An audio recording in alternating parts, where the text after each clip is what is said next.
Yo, what's going on? Yo, All right. Let me um let me just turn this off for a minute. I was just ooh, I need to fix that. Yeah.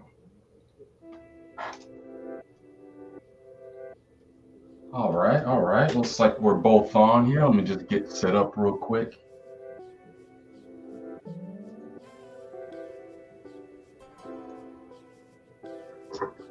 All right. Welcome back everyone. Oh, it fell off. All right. Anyways, welcome back. Um we are jumping right back into this let's talk um on some different subjects here. You know what? Before while we're getting into this and we're I'm gonna get set up here and everything.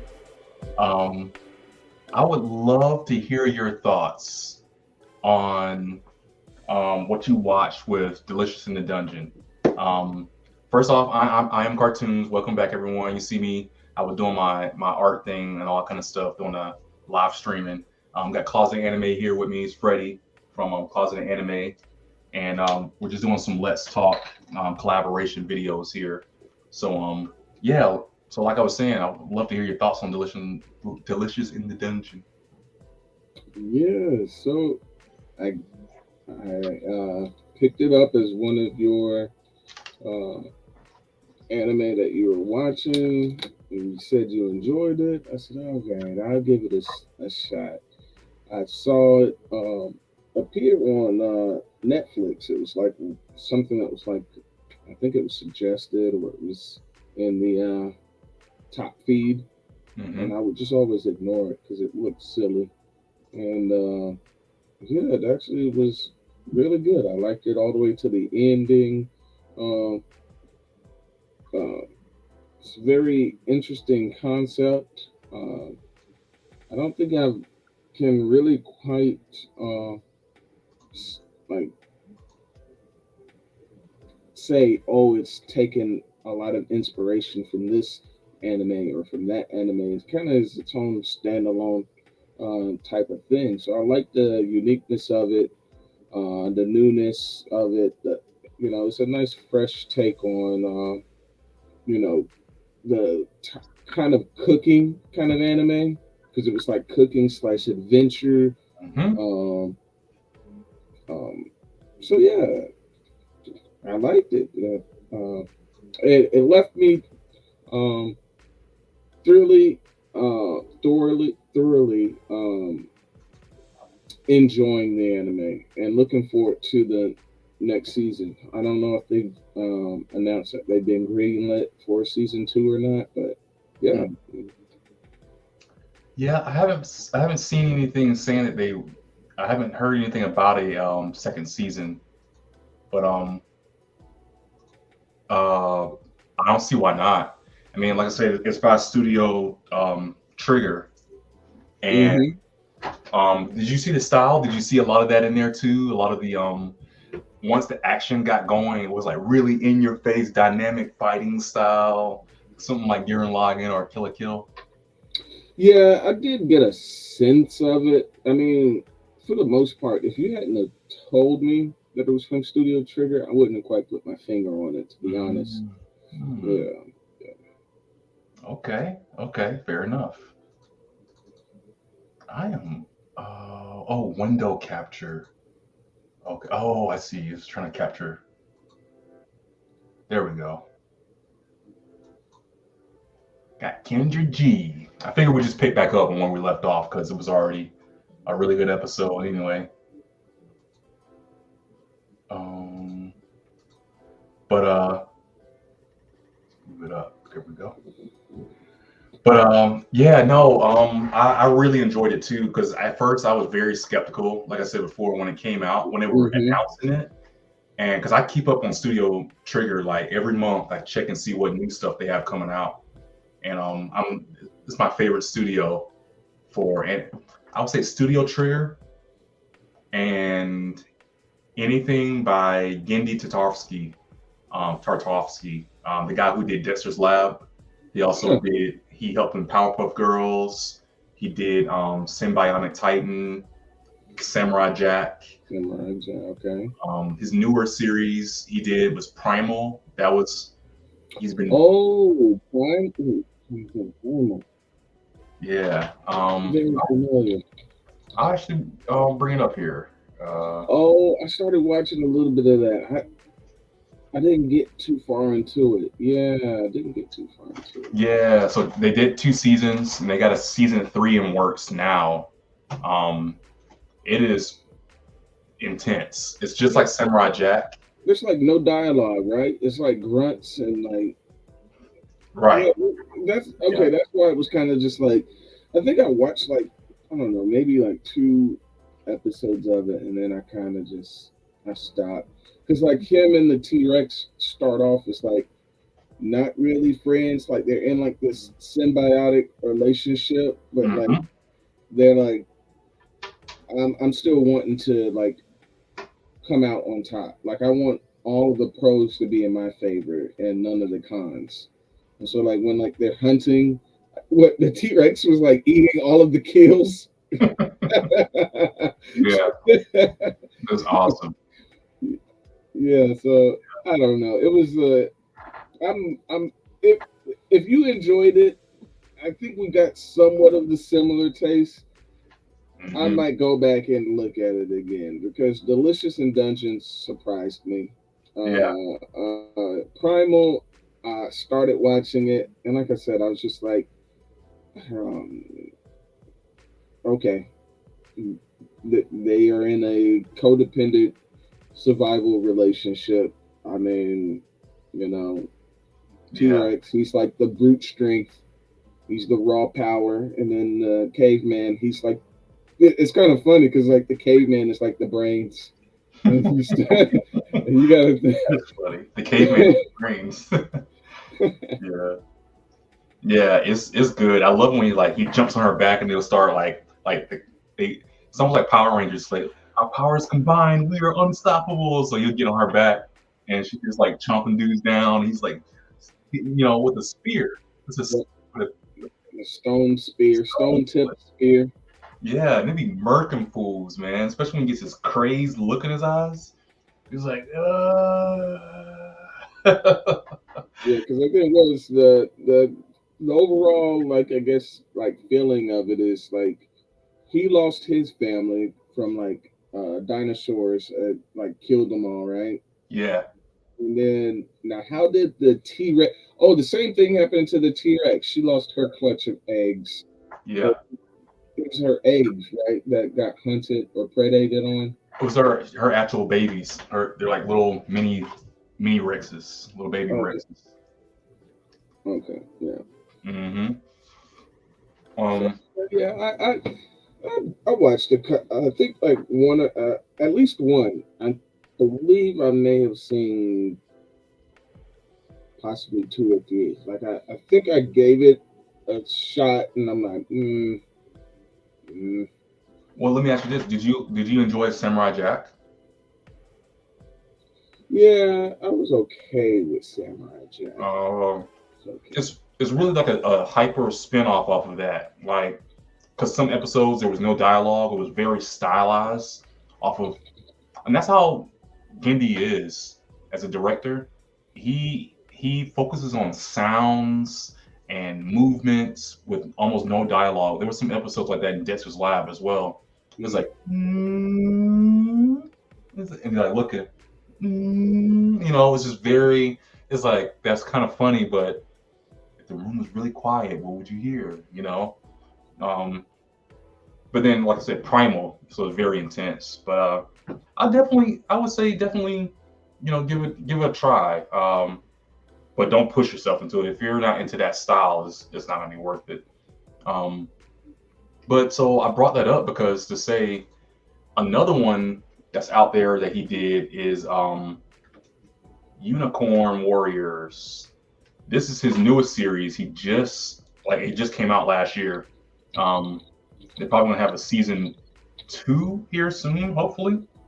Um, oh, there he is right there. Here he is. Okay. Yeah, it kind of has that Powerpuff Girl look. Mm-hmm. Actually. These are his main series right here.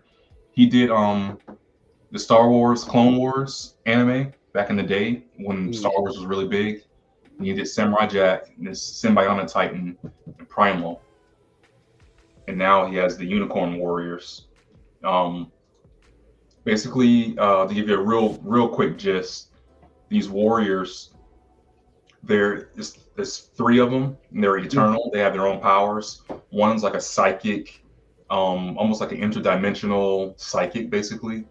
Um, the girl in the front, she's like a almost like a shadow wraith kind of thing. She can use shadow Like a powers and like a fly. Yeah, and then the guy, this elf-looking dude with a sword, he's like a magical warrior that has a sword, and he's very chivalrous and serious. And then the robot in the back is kind of like their conduit. He is the thing that lasts throughout all the generations, and he reincarnates their souls. So when they die in combat against this great enemy in the series, their souls are actually, they go back into the side of him, and he holds them, and then he finds their reincarnated bodies, and then he puts the souls back into those bodies so they can continue fighting against the great evil. So it's like generations of different bodies that they go through. And it's like, dang, that's kind of cool. You're eternal warriors that always are fighting your fight. And just so happens in this generation, these are the new warriors. huh. And one girl, like, she was just a girl that was about to get married, and then all of a sudden he's like, "Whoa, you're the reincarnation. Here's a soul." And then it's like she was about to get married, and all of a sudden she wakes up and she's like, "I have to go fight," and she just leaves. She's like, "Wait a minute, what's going on? You about to get married?" She's like, "No, I have to go fight." Um, this boy, he's like a little thug or whatever, like a little street thug or whatever. Hmm. He's just running around with his friends and being bad and stuff. And he goes up and finds him like, "You, come on." And he puts a soul inside of him, and then he's like, "Oh, I have to go fight." And they leave. And this guy here, he was an elf in some elf land or something. They found him. It's like, we have to go fight, and it's kind of cool. Like, it's just random. Hmm. Hmm. Okay. Okay. But Okay. I forget exactly why I brought this up. Oh, this is one of my favorite artists that continues to make series in that style. It's like you see the style and that's him, just like Studio Trigger. Um, and I think they brought a little touch of their magic into Delicious in the Dungeon. But uh, I think I told you about this other one too, if I'm not mistaken. It's another one by Studio Trigger. Oh yeah, I've seen that. That was on Netflix. Yep, yep. BNA. I was hoping they got a season 2 of it, but it never came out. Mm. But yeah. Well, good. I'm glad you liked it. I'm glad it lived up to your expectations. Um, I'll give you a little rundown of my experience. Overlord. I've been watching Overlord. All right. I've been giving it a chance. Like you said, it was you've praised it so much. Not only you, another friend of mine have praised it so much. I was like, okay, I'm gonna sit down and give it a chance. Every day I come home and I watch an episode or two. I will say I'm intrigued. I am intrigued. I'm not in love with it. Um, I'm on season 3, episode like 4 or 5 now, I think. Um, Okay. I actually, after watching it, I think I actually watched season 1 before. I think that's because by the time season 1 ended, I was like, I'm pretty sure I know what's going to happen. I've seen this before all the way through the first season, so I watched more than I thought I did.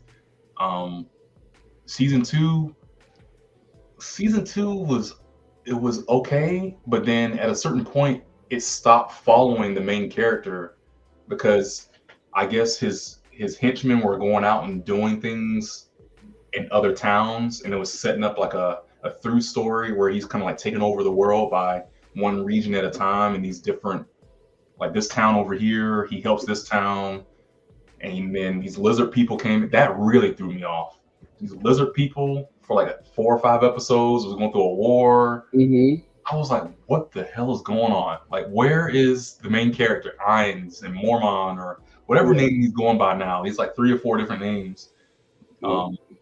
Because there was like 2 or 3 episodes at least he wasn't even in. It was just focusing on that segment of people, and then it popped up like he was the. It's kind of funny. He's manipulating everybody. He's he's the bad guy for the lizard people, and then he puts them under his command. Like he causes this war, and then he's like, "I'll keep you alive as long Mm-hmm. as you serve me." It's like okay, and season 2 ended with like this. I guess it's this like phantom troop, like this secret organization, the Eight Fingers or something, and I guess they have like a couple of different people that were fighting against them. And there's a couple of there's this big manly woman and this ninja girl and this magic girl, and they were fighting against this guy, and they lost one of his henchmen. Um, they died or something, and then he came in. He was like, "I'll save you. Who do I fight?" I was like, "Bro, that's your henchman." So I was like, "What is going on?" And then it was like, "Okay, it's a whole scheme he's doing here to take over the whole world or something." I was like, "Okay, I see what's going on. If I keep this mindset, I should be good." And season 3 is kind of going to this whole thing with the village. This girl that Mm-hmm. from the first season when he gave her the goblin horn. Yep. Mm-hmm. Now she has her little village with the goblins, but now they're going into the kingdom. In fact, this episode I just finished watching, she had the goblin horn, and they're interrogating her. It's like that goblin horn is worth like 3,000 gold. There's no way you should have that, and all this stuff, and it's shenanigans because he has all these high level magic items and stuff that he shouldn't have, and he's giving it to people like it's candy. And so I kind of just finished that episode. So it's interesting. It's interesting. Um, Okay. I'm definitely looking forward to finishing. It's only 4 seasons so far, so I'm gonna finish it up. So yeah. Okay. All righty then.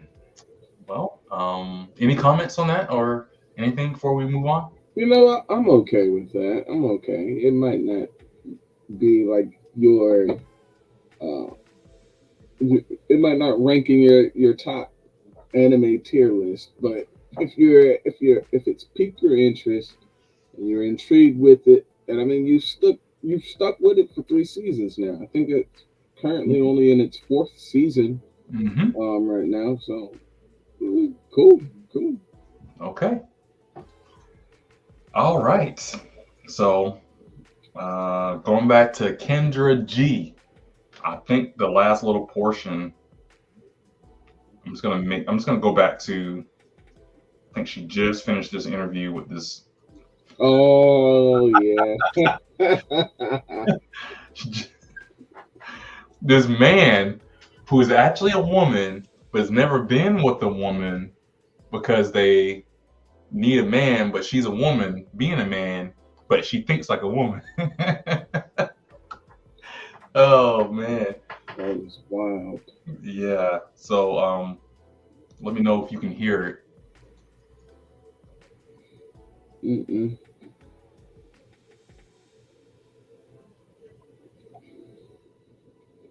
Not at all.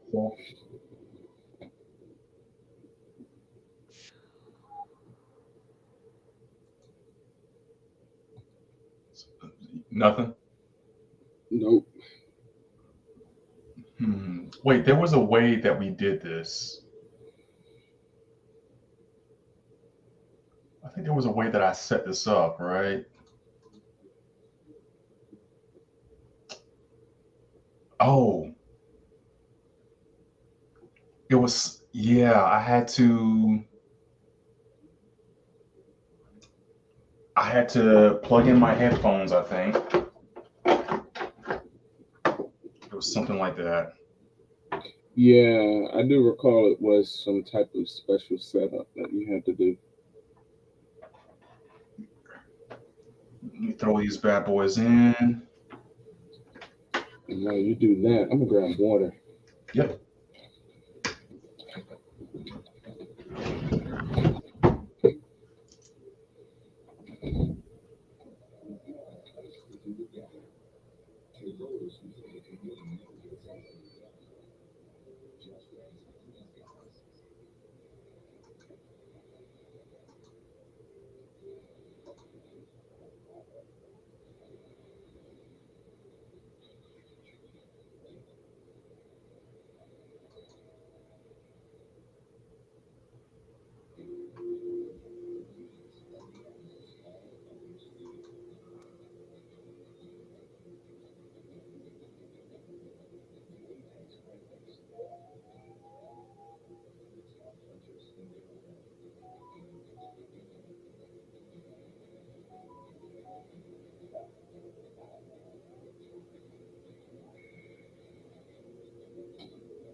All right.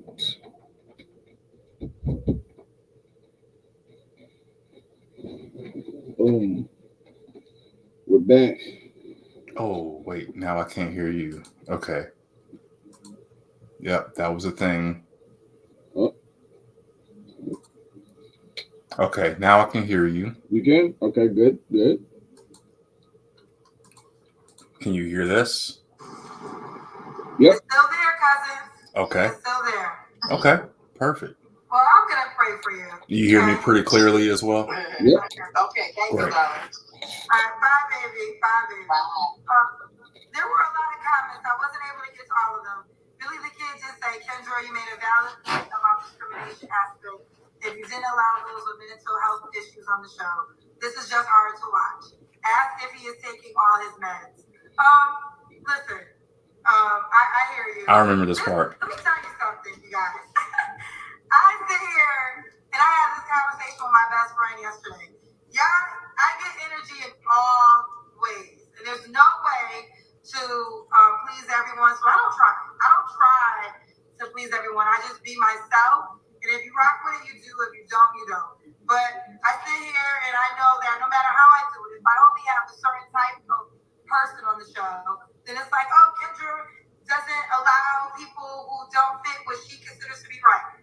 Then if I just have anybody who comes naturally, oh, Kendra's taking down the Black community. It kind of sucks. You have to include everybody or include nobody. I have to just stay true to myself, and stay true to myself is, if you get through, you have an opportunity. Now, yes, I have hung up on people at times, and that will always be, and I have the right to hang up on whoever the hell I want to hang up on. But for the most part, I try to give every single person who calls in a fair shot, unless it's beyond control or disrespect. And that's just the way it rocks. Skip forward a little bit because she's kind of going on a little rant here. There we go. Hello. Can you hear me? Okay. You got a new person. What's your name, honey? Okay. My name is Australia. Australia. Where are you calling me from? I'm currently in Arizona, but I live in Houston, Texas. You do a lot of traveling for work. Arizona's in Texas. I mean, well, Australia. You know, Australia's in Texas. Sometimes you can't help what your parents name you. So I'm hoping, like, if that's not her government, then that's just stupid. Why would that be? Why would you name your child that? She's never been to Australia and wanted her child to grow up to go to Australia. Goodness. Well, okay. So, I'm gonna tell you right now, we haven't heard nothing from her yet, right? Mm-hmm. I'm a judge. I'm gonna go ahead and judge. Yeah, me too. And I want to see if this is where you're gonna go. So, first impressions, she hasn't said too much except her name. Mm-hmm. Just from the look, and from the image and presentation we have right here, I'm gonna give her about. She's definitely in her 30s. She's not in her 50s. I would give her 40s, but not a lot. It's the eyes and the cheeks. I'm gonna give her like in the outfit. it's like I'm ready to have fun, but I'm mom, right? I'm Mm-hmm. gonna give it like no, no. I want to give her an exact number. I'm gonna give her 41. Good. Okay. I gave her 40 in my head. As you was running down your thing, I said 40. I'm cool with sticking 40 right there. She's still young, but she's got kids, bro. There's no way she doesn't have kids. You know what? Something tells me like piercings, man. Piercings is The a piercing. big giveaway. Like you've Hmm. been through some stuff. Nose piercings, the like the ear piercings where like they have like 4 or 5 going up the. Yeah, that's a new thing. Yeah, no, those are nose. Those are. I've been through pain, and I want to show that I can tolerate the pain. Ooh, that's a good analysis there. I wouldn't have thought about that. Okay. Another thing I will say too, I got to give her props. It- so she's got the confidence enough to show her shoulders, and usually for the young look, you have the hair back because the older look is kind of have your face a little covered up, kind of like Kendra's. Hmm. It's showing the forehead, but it's still covered up a little bit. That's some of the more mature look. So the I guess it's like not twists. I don't know what this is. I look Twist at or that. braids, Yeah, braids. I think braids. and they're pulled to the side with a little bit of color to it. It's like okay, doing something a little different. She Hmm. seems bubbly enough. Um, but then, like I said, show them shoulders, yellow, bra strap or whatever. Confidence in that, but it's yellow and green. That's fun colors. It's still a little like bland, like not too much attention, but it's not black. You know what I'm saying? You'll see a lot of women wearing black because they don't want to show too many curves. They want to hide fat. They want to hide the curves. Yeah, with black is slimming. Yeah. Black is slimming. So I'm giving her a lot of kudos here, but I'm gonna say at least 2 kids. At least 2 kids. Um, I'm gonna give her one baby daddy. She seems smart. She's we don't know anything. She hasn't said nothing yet. I'm gonna give her one baby daddy, 2 kids. 41 for you, 40 for me. 41. Yeah. All right. Let's jump back into it. You have any kids? I do not. Oh Oh! no. That's on me. That's on me. Okay. Wow. Wow. I shouldn't judge. I shouldn't be judging.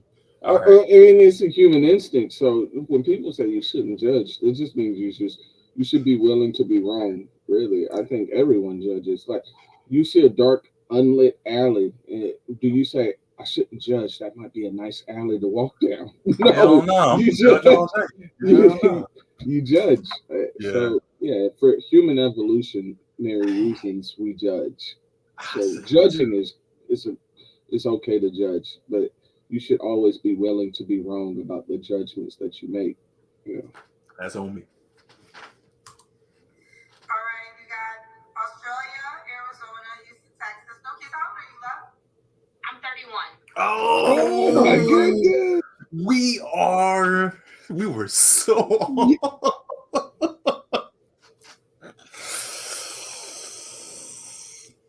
so about that age. Did we just Yikes. literally throw 10 years on her Yeah, and 2 kids? man, She's You know cooked. what? Yeah, look, She's cooked. like I said, it's that ring, man. That that eyebrow ring. She's been Yeah. through. Life has done her hard. But I did give her the kudos on the young look, like the confidence and the colors, and something about her has a young spirit. But Trapped in man, an old body. I want to say she's looking. Maybe it's the screen. Maybe the screen's a little. She's gonna get up. She's gonna walk around. We'll see a little bit more. Yeah. I'm saying like this is normal. So you're in Australia, but you live in East Excuse me. Texas. No, my name is Australia. I'm currently currently visiting Arizona, but I live in Houston, so I'm back and forth between Arizona and Texas. My name is Australia, yeah. So how did you get your name Australia? Did your parents make you in Australia? They did not. My parents are not travelers. They were watching TV, literally. That's horrible. Are you serious? Have you ever been to I am. I have. I went for my 27th birthday. She's been. Okay, wow, that's amazing. So that's where I got clarity. Your name is Australia. You're from Arizona, but you're right now calling me from Houston. No. I mean, that's still wrong, but that's fine. Originally from Wisconsin, but yeah. She never said where she was from. Yeah, it's a lot. Where do you live? I live in Houston, Texas. Okay. Where does Arizona come from then?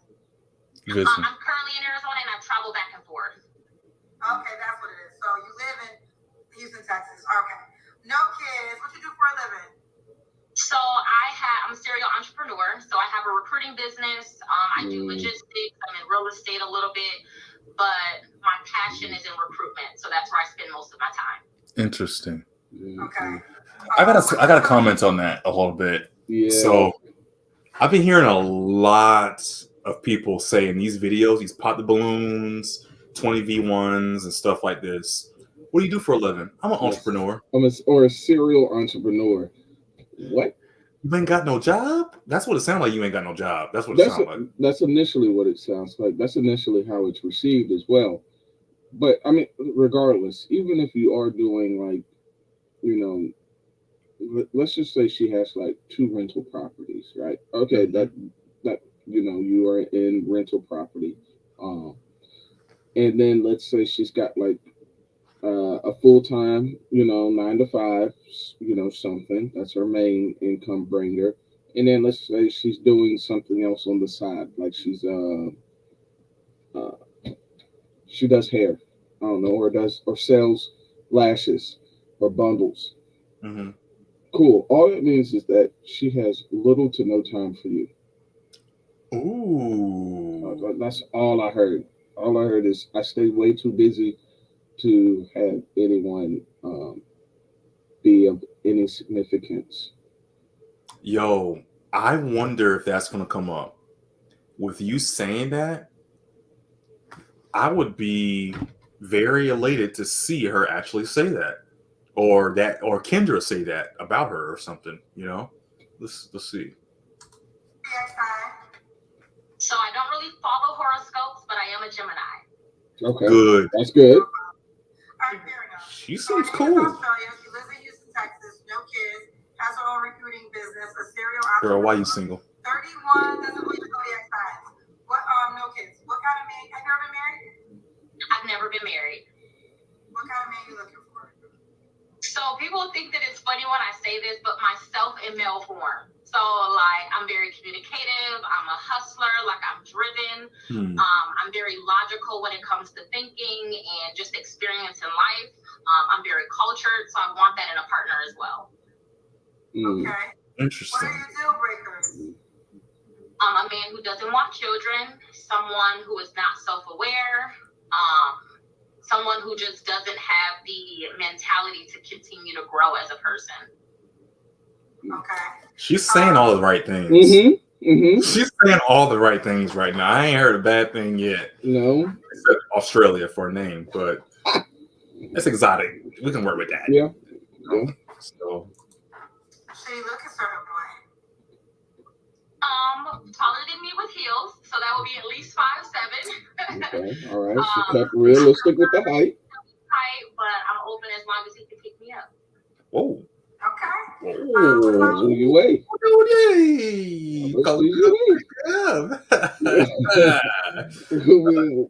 You know what, though? Which is wild, because we're going to get on a little bit of this height thing. I understand as well, from an evolutionary standpoint, women prefer men to be at a minimum taller than them. Okay, whatever.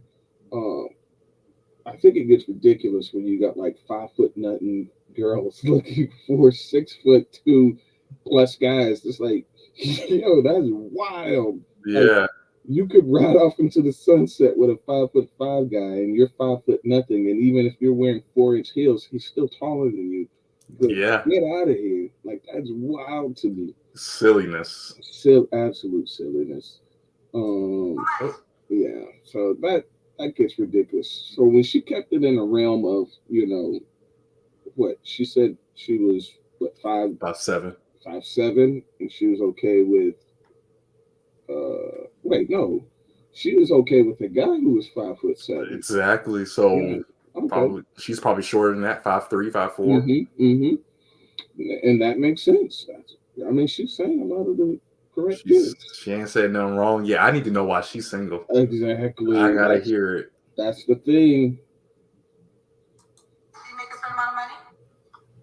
Ideally, 100, 150 plus or minus 10. I'm flexible, but Expectations are going down. My bracket would be great. Or getting outrageous a little Do you have bit. kids already?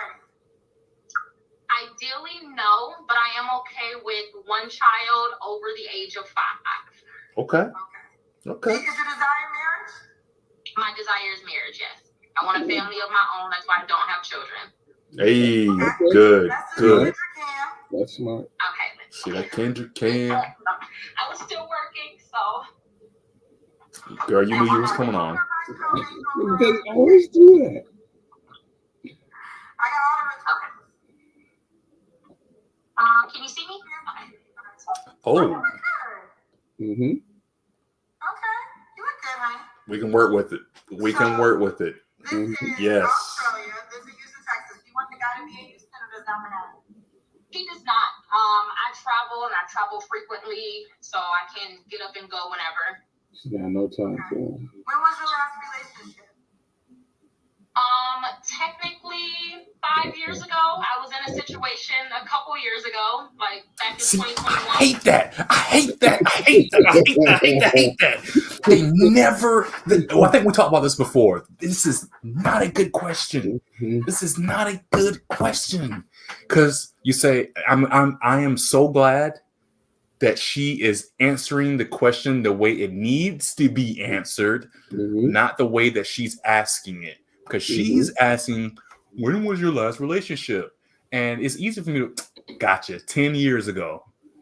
So you mean to tell me ain't nobody clapping them cheeks between now and 10 years ago?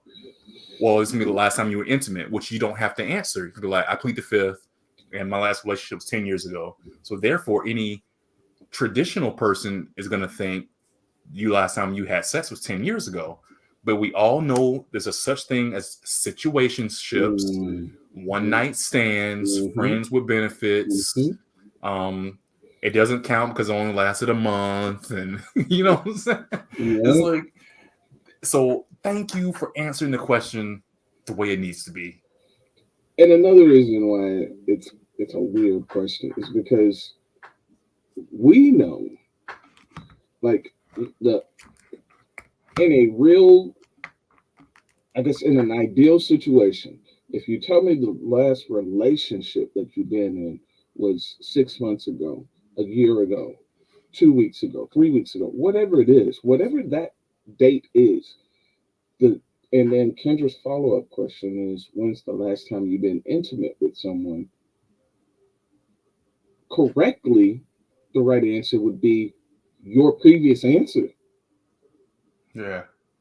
But we understand, as in this modern dating age, that when those two numbers don't match up with one another, you tell me you was in a relationship, your last relationship was 6 months ago, but then your last intimate interaction was 2 weeks ago. It's like, well, shoot, what? I want that same arrangement then. Like, exactly. I don't want to do all of the other things that come along with a relationship, courting, getting to know you, going out and dates, and like the person that you just called to just like dust it off because you was like, needing intimacy, or I got needs, Kendra. Yeah. Can I replace the needs guy? I want the position of the needs guy. Yeah, and that's a great point, man. And I actually listened to a video today and it was kind of going over some of this stuff. It had 3 women on there, and they were asking them questions and stuff. And one woman was saying, "Oh, so the guy, I'll make this real quick. The guy was asking the women, would you date a guy that was gay, or if your current boyfriend told you he was gay like 10 years ago or something, and but he's good now. He's not like that anymore." They're like, no, he gay, he always gay. Once you gay, you gay, and that's all, you're always gay. But it was like, so you're gonna judge him based off of his past, because that's not him anymore, right? Oh yeah, he gay. I'm definitely judging him. And then he flipped it. I was like, thank you. He was like, so, because they had just got finished talking about all these different sexual things they didn't do, and all this kind of stuff. So he asked that question, and then he flipped it. He said, oh, so you're telling me that I can judge you based off of your past and all the things that you did. You did this with this guy, and these one night stands, and this, and your kids, and all this kind of stuff. I can judge you based off of that too, right? And she was like, yep. I was like, oh, thank you. Because she would not put down that if you're gay once in your life, you're always gay. So he was like, well, once you've been a hoe at one point in your life, you're always a hoe. And it's like, dang, son. It's because nobody wants. I get it. Your past is your past. That's not you anymore. You want a family now. You learned the mistakes and everything. But once you do it, it's done. If you had the gangbangs and all the schlongs everywhere and everything, you experienced it. It's happened. It's a part of you. It's in your skin. You know what I'm saying? Whether for better or for worse, whether you care or not, just because you're not playing the game doesn't mean the game's not playing you. And you know, you got to be careful what you put out there, because it's always going to be with you, you know? So, yeah. But I got played bad, so I don't know if I should really count it. So I shouldn't count it. That's what you do. I told you. They do it. I said it. I called it. I don't know if I should count it. Yes, it doesn't count. It doesn't count. But they are ready and willing to erase things so quickly that it's scary. It's so scary. That is crazy. No, he counted. It doesn't count, Freddie. It doesn't count. Bro, that is scary. That is wild. I told you. I told you. Oh man, I called it. And see, when you're getting because I think I've had this conversation before with my wife, and she was saying stuff like this. Unfortunately, if women start hearing that body counts and things matter, that's why they'll just hide or they'll fake the numbers, right? But it's of course you don't usually just come out of the gate when you're vetting or getting to know someone. But what you do is you suss out the numbers. You'll say, oh, okay, you had 3 boyfriends, cool. And then when they start talking stories and things that, that happened, at, I don't know, in college, or that happened while I was in high school. And you're like, okay, that's 1, that's 2.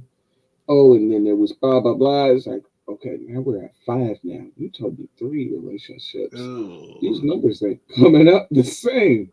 Yeah. And it's like, oh, okay. And that one's Greg. Okay. And then Jeffrey. You ain't never said Jeffrey. That's a new name. And then you're like, oh, I got a reform bop on my hand. Like, got a reformed bop, and she's trying to turn over a new leaf. And she's trying to get you to like her a lot, to where you can't drop her so easily. Yeah. Yeah. It's one of those things, man. It doesn't count that is dangerous. Of course, lying about the body count, but saying it doesn't. I mean, same thing. It doesn't count. That's huge, man. That's a mindset thing. That's not even. It's one thing to claim you did it. Yeah, I've been with 100 guys. Okay, that's a fact. You've owned that. But to say it doesn't count because you have been with 100 guys, but you only claim 3 because, you know, it wasn't a real relationship, so they don't count. No, that's not how that works, you know? Yeah, I think a lot of it is they don't want to be rejected. Like they want you to not be. They always want to be the one in the rejector seat, not the one to potentially be rejected. Yeah. So to say things that may disqualify them, they'll rather not be in the disqualifier seat. They'd rather be in the one that does the disqualifying. Mm. And so to say like numbers, they know, oh, I'm a off the bat, I may automatically not even be given a chance. So let me just fudge the numbers. Almost like what people do with job resumes. Mm-hmm. And it says like, have you ever been terminated or fired from a job? No, I'm not gonna put that down. Like, are they gonna really check my references? What you gonna call every one of these places? So Yeah, they could, but who's really going to do it? Yeah. So they take the chance. Like, who's going to really start counting numbers? Like, if I can keep up with the amount of relationships I told him from jump, maybe I can make it past the window of, is he really going to throw this all away because I told this lie like from day one? Most people kind of err on the side of, once he gets to know me and he'll love me, he's not going to care what I did back then. Right. Yeah. See, it's the emotional manipulation to me. Oh, yeah. For me. It is. It's the it's almost like emotional sabotage, like kidnapping in a way. It's like I to know you've had this 3-digit body count or something. It's grossly hypothetical, but you had this 3-digit body count. You go into a relationship, you hide it. They say you get married, have kids, and all this kind of stuff, and everything's happy. And this could be either or. This is guy or girl. You know, I try to always do that. And then that person tells the significant other, or the significant other finds out that, oh, you had a 3-digit? When did this happen? I didn't know that. Wait, what? You mean this whole crowd was inside of you? You know, however you find it out. It's like I can see it would destroy a person, but then like you're saying, like do you keep the relationship? Because if you built this crazy, awesome foundation, this awesome lifestyle, and then you've realized it was built on a lie, it's like, how do you keep going? Because you can't just go back. It cannot ever be what it was. They call it a lie through omission. Like, you have a feeling that what the person would want to know is the thing that they're seeking an answer for. You're choosing to omit. So you're not directly lying, but you fail to omit, like, oh, and like, okay, have you been with more than 5 people? Yes, I've been with more than 5 people.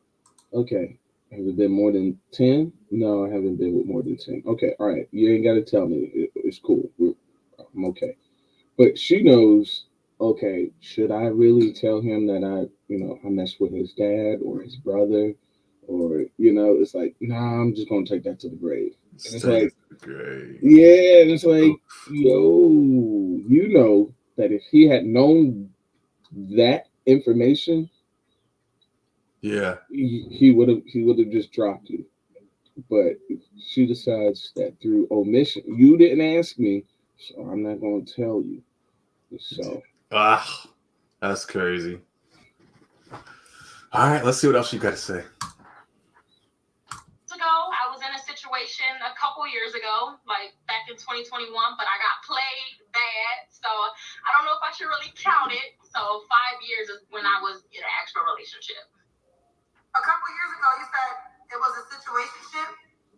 I thought it was a relationship. Like, we we had the conversation. We were on our path to marriage and kids, but he just was not in the state of mind of being monogamous. So he was still dating women outside of the relationship. Ew. Okay. But was it a relationship or a situationship? It was a relationship. No, it was a relationship. That's a relationship. But I guess I was the only one in it. Because I mean, For we had her, it was a relationship. So it was a relationship. A situation. What? Look, okay, real quick. Is a situationship a friend with benefits? Is that the same thing? Yeah, it's this new age kind of thing where it's like a friends with benefit, but basically they just doing all of the relationship type-esque things. So it's different because a friend is a friend. A friend. You just so happen to have sex with. Yeah. Like you hanging out, chilling, playing video games. Hey, you want to do it? Yeah, sure. And then you do it. Yeah. A relationship is basically they're in a relationship, but they just ain't claiming each other. Dang. Like if someone was to see them out in public, oh, is that your boyfriend? Oh no, this, he's a cool friend. That's Jake. Jake, Greg. Yeah, that's Greg. I feel like it's a freaking football team here. Yeah. Okay. Weird. That I want to say weird, but it's that new age kind of stuff. Okay. And everything, but yeah, I was the only one in it. Did you guys see each other often? Yes, like house keys exchanged, access to almost everything. Yes. How did you find out he was dating someone else? A woman reached out to me. And said what? She asked me how long me and this person had been dating. And I asked her, why? She's like, oh, well, I was just at his house and I saw that, someone posted you at his house. It was a whole, it wasn't necessarily a mess, but she came to me very respectful. And the crazy thing about it is we're great friends now, but she reached out to me to let me know. They could have just been sister wives. Okay. The woman that your man cheated on you with, you two are friends now? We're friends now, yeah. I'm sorry. I just gotta say this. I couldn't be best friends with the person who slept with my girlfriend, wife / whoever. Like, I'm sorry.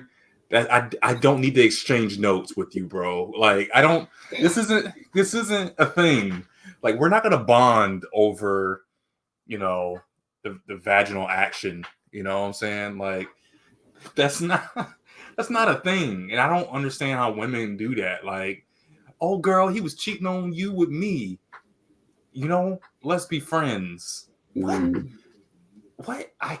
Even if it was a dude I didn't know, it was like, man, bro, she was cheating on you. Dang, son. I'm like, well, have a good life. I hope everything works out for you. Deuces. Yeah. I mean, at the most, it's just thank you for the respect and courtesy. I'm glad I know. Hey, I'm out. If you choose to keep up with this, you can take her, but I'm good. And that would be that's at the most of the conversation that would go on. Maybe like, hey, when did this kick off? So I know, like, all right, so that's when the funniness started happening. That's why she did the switch up on me. But that's about it. There's no like, hey man, you want to go and grab some drinks afterwards? What for? Nah. Hey, you want to go shoot some hoops? Man, you play WoW? You play Call of Duty? Man, yeah, let me get your gamer tag. No. Nah, not at all. No. No, neither of us. We both moved on from that. Yeah. Why? Wow. I mean, why? She does not know. Okay. So they're lonely together. To me, not over the last year or so. With her, she hasn't mentioned anything. Okay, all right. So she probably still has him on the side, or probably still messing with him. It worked in her benefit, Think about that. They could have just been sister girlfriends, sister wives, or whatever it is. Sister wives. They're already good friends, right? So they got a lot of good stuff in common, and they were already sharing them, just unknowingly to one another. Now they know, and everything was working. And now they know. Think about it. if so, do you think if you would have brought it up and like, hey, I want to have multiple girls and I want you to be the main one and all these things and stuff like that. Do you think if he brought that to the table with more money and stability, I'm talking about like 7 figure, like I'm over $1 million, good looking dude, 6'4", slanging, you know what I'm saying? Smooth talker, all this everything is there. Do you think she would have stuck with it? I want to say yes, but I have a feeling that most, and I want to say women, but I think people in general, right, are very territorial. Territorial, yeah. And so the fact that even if this guy could command the cream of the crop, the top of the litter, like he can have anything, and the fact that he's entertaining you at the point in time, but he says, "Hey, look, I'm letting you know up front that I want at least one other, like, or something of that nature." She would have like this knee-jerk reaction to be like, "No, it's me, and I'm a one-woman type of, I'm a one-man type woman, or one, yeah, you know what I'm saying?" Yeah, yeah. And I don't want any of that. So I think if you do have those qualifying traits, though, you can easily command that, though. Right. But I wouldn't say necessarily more women would go for that arrangement. Yeah. No, I think it's, but it can have its benefit, and I think about that as a man. Like, would I, if I had a woman, and she was like, "Hey, I'll be your sugar mama. I'll take care of you and everything. All you got to do is just show up and take care of me and be my companion or whatever." But I have other dudes on the side for my other needs, whatever. Sometimes I have you, sometimes I have them, But they were taking care of everything. Like, I ain't gotta work. She give me allowance, a nice allowance. It's like, Yeah, that's a great switch up. Like, would I've never thought about that. Like if you were a young 21-year-old guy, fresh in your college days, and you out at a bar, and this cougar came along, and she looked good though. But she's obviously much older than you, but still nicely kept herself up, nicely fit, nicely dressed, nice looking. But she was dirty wealthy. Like she inherited like millions from like a divorce settlement, right? And she just like, look, I will take care of your life. Nothing of expense for you. You don't even move like you're going towards your wallet. Ooh. I'm gonna put you in this nice little hotel, not hotel, in this nice condo. I'm gonna get you a car. Nothing crazy, but like she gonna get you like an AMG. She gonna get you a wagon.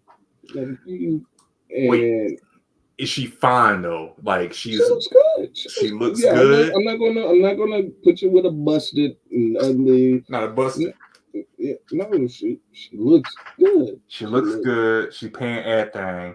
She's paying everything. So whatever your bills are. The thing is, you're the boy toy when she needs to come and handle. I got needs, Kendra. When she,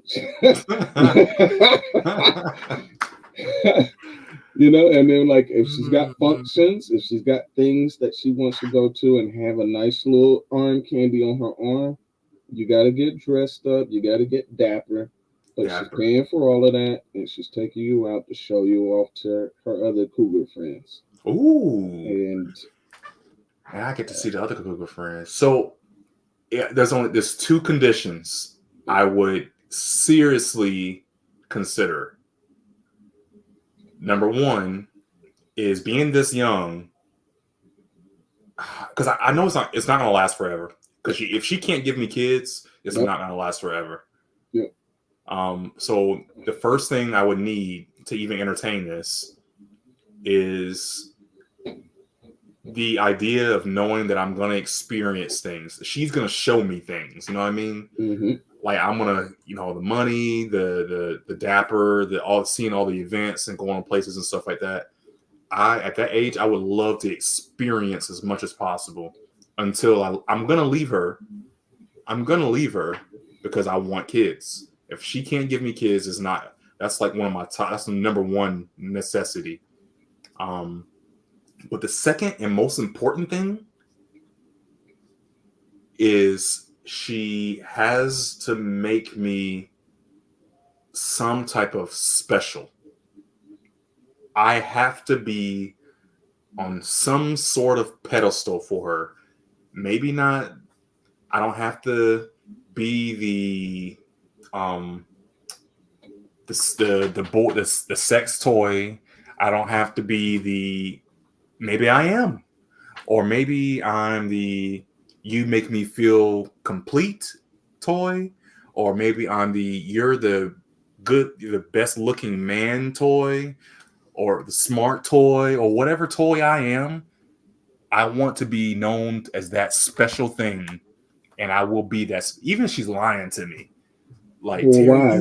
you are that special thing. Because, and here's a Terryism. This is a Terryism. Okay. I firmly believe relationships are built off of a multitude of things, whether it's relativity, stability, love, all that kind of stuff. But I firmly believe someone is your someone because they are on some sort of pedestal for you. You have put them in a certain place that nobody else is in for some sort of reason.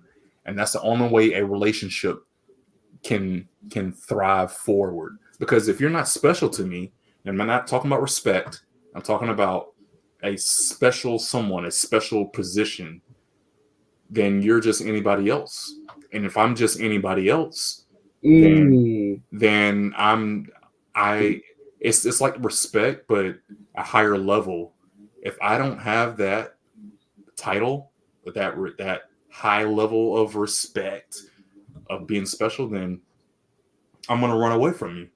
Or if you don't have any position at all, then you're readily replaceable.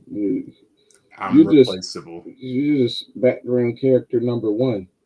Yes, even if I am replaceable, even if she comes and tells me, it's like, Terry, you're actually one of 10, but out of that 10, you make me feel so like this. Like you make me feel super smart because we have engaging conversation. Yes, and you're the smartest of the 10 guys. And if you leave me, I can put somebody else in your place, but it will never be the same without you. Ooh, baby girl, I'm with you for the next however long. You know what I'm saying? That gets you going, and I think that's what women. I can only imagine. That's what they want. If they want to know that they're the one, they're the special, the wife. Or I'm the wife. You know, you got the other girl, but I'm number one. You know. Oh, okay. All right. Okay. Yeah. For me, I feel like if I was in that same position and it was like a cougar, an attractive cougar, I would have to already know, like you said, going into it, this isn't going to be a for everything. One, like you said, I would see no future in it because it's like, I mean, what are we doing? Like, this is just one. I want a family. Like you said, I knew I wanted to have a family. So it's like, all right, so we can't do this children thing, not even from a practical application of it. Like, you're 45 and here I am, 21. Like, what is this going to look like? Like, what is this going to look like? Even if you were to be able to have children, like, really, what would this look like? 45, I'm 21, and here you are with a 1-year-old. Like, nah, it's not going to work. So already, from a logical standpoint, I got to know what's my exit strategy. Like, like, am I stacking? Am I getting, plugs? Am I getting, am I learning the game as far as like some type of trade, learning how to, network, getting placed in certain elements? You got to know whatever it is that your ex is. Right. All right. So let's see what else your ladies got to say. All right. So you don't have to answer. You told me 3 years ago was the last time you was intimate with someone. Did you say that? No, I did not. That's the last time I was technically in a relationship. Intimate probably about 6 months ago. Oh. 6 months ago. Okay. What was that? Any flaws you have to work No, don't die. 3 flaws. I would say that I can be black and white. And having. Hold on. I'm sorry. I just couldn't let it go past. I can't let it go past. Because to me, when you put the pieces together like that, because even Kendra had to. Oh, you said 3 years ago, right? Like you just said it. You just said it. The logical mind is gonna think 3 years ago that was the last time, right? She's like, no, it was 6 months ago. So 5 years for the last relationship, 2 years for the situationship, and now 6 months for the last intimate rendezvous. Right. Like, That's at least 3. I mean, not that I'm counting, but no, that's how you do it. That's how you count. They start telling the numbers, and you just start saying, "Yep." So I'm at least up to 3, minimum 3, and then you just throw in a couple of numbers based on how she's moving. Right? You sprinkle some numbers in. You're like, all right, what are we at right now? She says she's 30, so 31. Let's just start your activity off at 18. I'm just gonna, and I'm gonna throw I'm gonna throw 1 in there every other year. And that's where you can ballpark your number at. Yeah, but see, my thing is, we start getting to more of the psychology of it. I think it's not my business. None of this is my business, but she's putting it out there, so it's public knowledge now. But I start to think, where is the energy is off? The energy then versus the energy now is off, because what happened to the guys 6 months ago? If he was in the draws, if he was getting the draws, why couldn't he get your heart? Like mic drop, you know what I'm saying? It's like, because to me, you can. I don't know the real correlation to this whole thing when it comes to sex versus a relationship, but it's almost like the relationship is the most important thing. It's the most serious, most important, the most special thing you can ever get from me. I'm with you. It's the relationship. This is what matters. This is what's important. But the coochie, I can give that away for free. Don't worry about that. You know what I'm saying? Because this guy 6 months ago, was that a potential relationship or was that just a rendezvous? I think that matters, because like you just said, if that guy was just a rendezvous to take care of the needs, I want to be that guy. I want to be that guy. Why do I have to get the relationship if I can just have the milk for free? Why I gotta be thoughtful and come up with date plans, spend money? Exactly. Like, look, I don't want to do none of that. If you're telling me that other guys are able to, get the draws off just like lip service and just, looking good, so okay, sign me up for that role. Right. No, none of that. Oh, you don't listen to my day. You're not thoughtful. No, I don't want none of that. I don't want none of that. Oh, you don't massage my feet. What?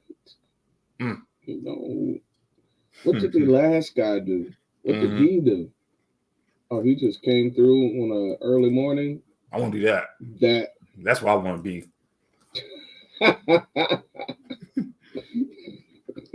Yeah. And I'm learning to balance that. So I grew up shy and reserved, so it took me a while to be able to get to the point that I am now when it comes to being social and communicative. So that's a big one I'm working on. Outside of that, that's the only one I can think of right now. Yeah, that's the only one I can think of. Okay. She's doing a natural thing too. I didn't realize. I'm sure I have a couple that are borderline, but that's the major one for me. She's well spoken. Have you been in your dating history? Have men ever said things to you that you could do better or no? The only thing that I've heard is that I'm aggressive, but I believe in communicating things that are wrong, things that are right, and a lot of people don't communicate the way that I do. So I've been told that I'm too aggressive. She's direct. Men, but... Okay. Assertive. Okay. Now, so why would a guy be lucky to be with you? Why are you single? So, as I mentioned earlier, I'm a very logical thinker. So I like to think through issues. I like to communicate. Not only that, I'm very cultured and can definitely grow with someone for sure. She said that twice now. Okay. Not saying you wouldn't get this. I mean, you have a lot of great qualities. You're 31, you have no kids, a wonderful job, educated, well-traveled. Is 100K to 150K the dating minimum? That's gonna close her pool up. I would date a man that makes less, but he has to be financially literate. So your income can't outweigh your debt, and being able to manage that. Wait. Okay. She means the other way around. Yeah, she meant the other way around. Yes. Yeah. The debt can't outweigh you. You do desire to have children. Mm-hmm. Okay, let's do it. Okay, I got it together. She's calling from Arizona, lives in Houston. Her name is Astra. She stopped asking the question, why do you think you're single? Okay. And from Wisconsin. I don't want to confuse myself again. Yeah. She has no kids.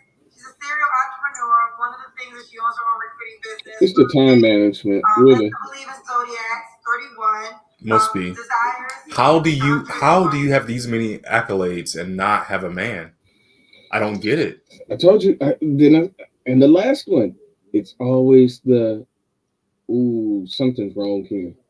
Like if you are if you are diamond, if you are gold, and you're laying on the street, and there are people that's just walking by. If I see a guy pick up the gold bar, and then he puts it back down real quick, and then walks off. Yo, that's a good analogy. If I see him pick up a gold bar, that's a good analogy because who wouldn't pick up gold? Pick up the gold. If I'm looking and I'm like, oh snap, there's a gold bar right across the street, but there's cars, there's traffic, stuff is going on. There's stuff blocking me, stuff impeding my way to get over there. Yeah. And in the moment, I see a guy walk over real quick. He picks it up, he looks at it, and then he puts it down, and he walks off. I'm not that interested in that gold bar anymore. You're gonna avoid the gold. You see it. Something's wrong with it. It's probably fake. He picked it up and he saw it was fake. He picked it up and he saw it was like a prop. He picked it up and he saw that it was like something was wrong, or it said "Psych, I got you." Like something's wrong with that gold bar. It ain't real gold. It's fool's gold. It's a prop. Gold. You saying she's fool's gold, bro? Fool's gold. She's man. fool's gold. There's something wrong with her that when people have actually stepped to it and got it, they're like, "This ain't what it is." That blows my mind because we don't know her. No, we don't. From what she's presenting, she's a good avatar for why someone else with those same traits and characteristics would be looked at questionable. Like the rational, the logical part of our brain is just like something's wrong. Why are you not picked? Because why is she here? Why are you here? Okay. 150K. How can the guy reach out to you, I like that she's natural So too. I put my Instagram on there. So got lots of good pluses. Lots of good pluses. is preferred. Otherwise, you can find me at Australia Portis on Facebook. And I don't really do any other social media. Well spoken. Okay.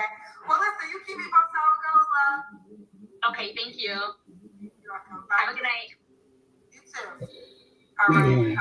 I don't get it. Let's get someone else. That's a shame. That's a shame. That was a good one. Big Rock 7, show me the room. BG or what is it? BG Rock? Oh, excuse me, BJ Rock. BJ Rock 7. You gotta show me the room before I get you. All right, Kendra. I think we good to go. You ready? Hey. That's right. We got our first guy. What's your name, Rob? Benjamin. Benjamin. Oh, last name is Where right. you calling me from, Houston, Texas. Do you have an echo? Okay. Houston, Texas. How old are you, Benjamin? I am 35. Hey, Are think you about that. sure about that? I am in healthcare. Have you ever had to catch yourself like thinking of your age before? Like you're like, dang, where did that age come from? I ain't gonna lie. I kind of did. I kind of have. I ain't gonna lie. I ain't gonna give him that much torment. But yeah. It's crazy now because I actually had that happen to me about 2 weeks ago. I'm like, dang, did the years just creep up on me like that? How did that happen? Mm-hmm.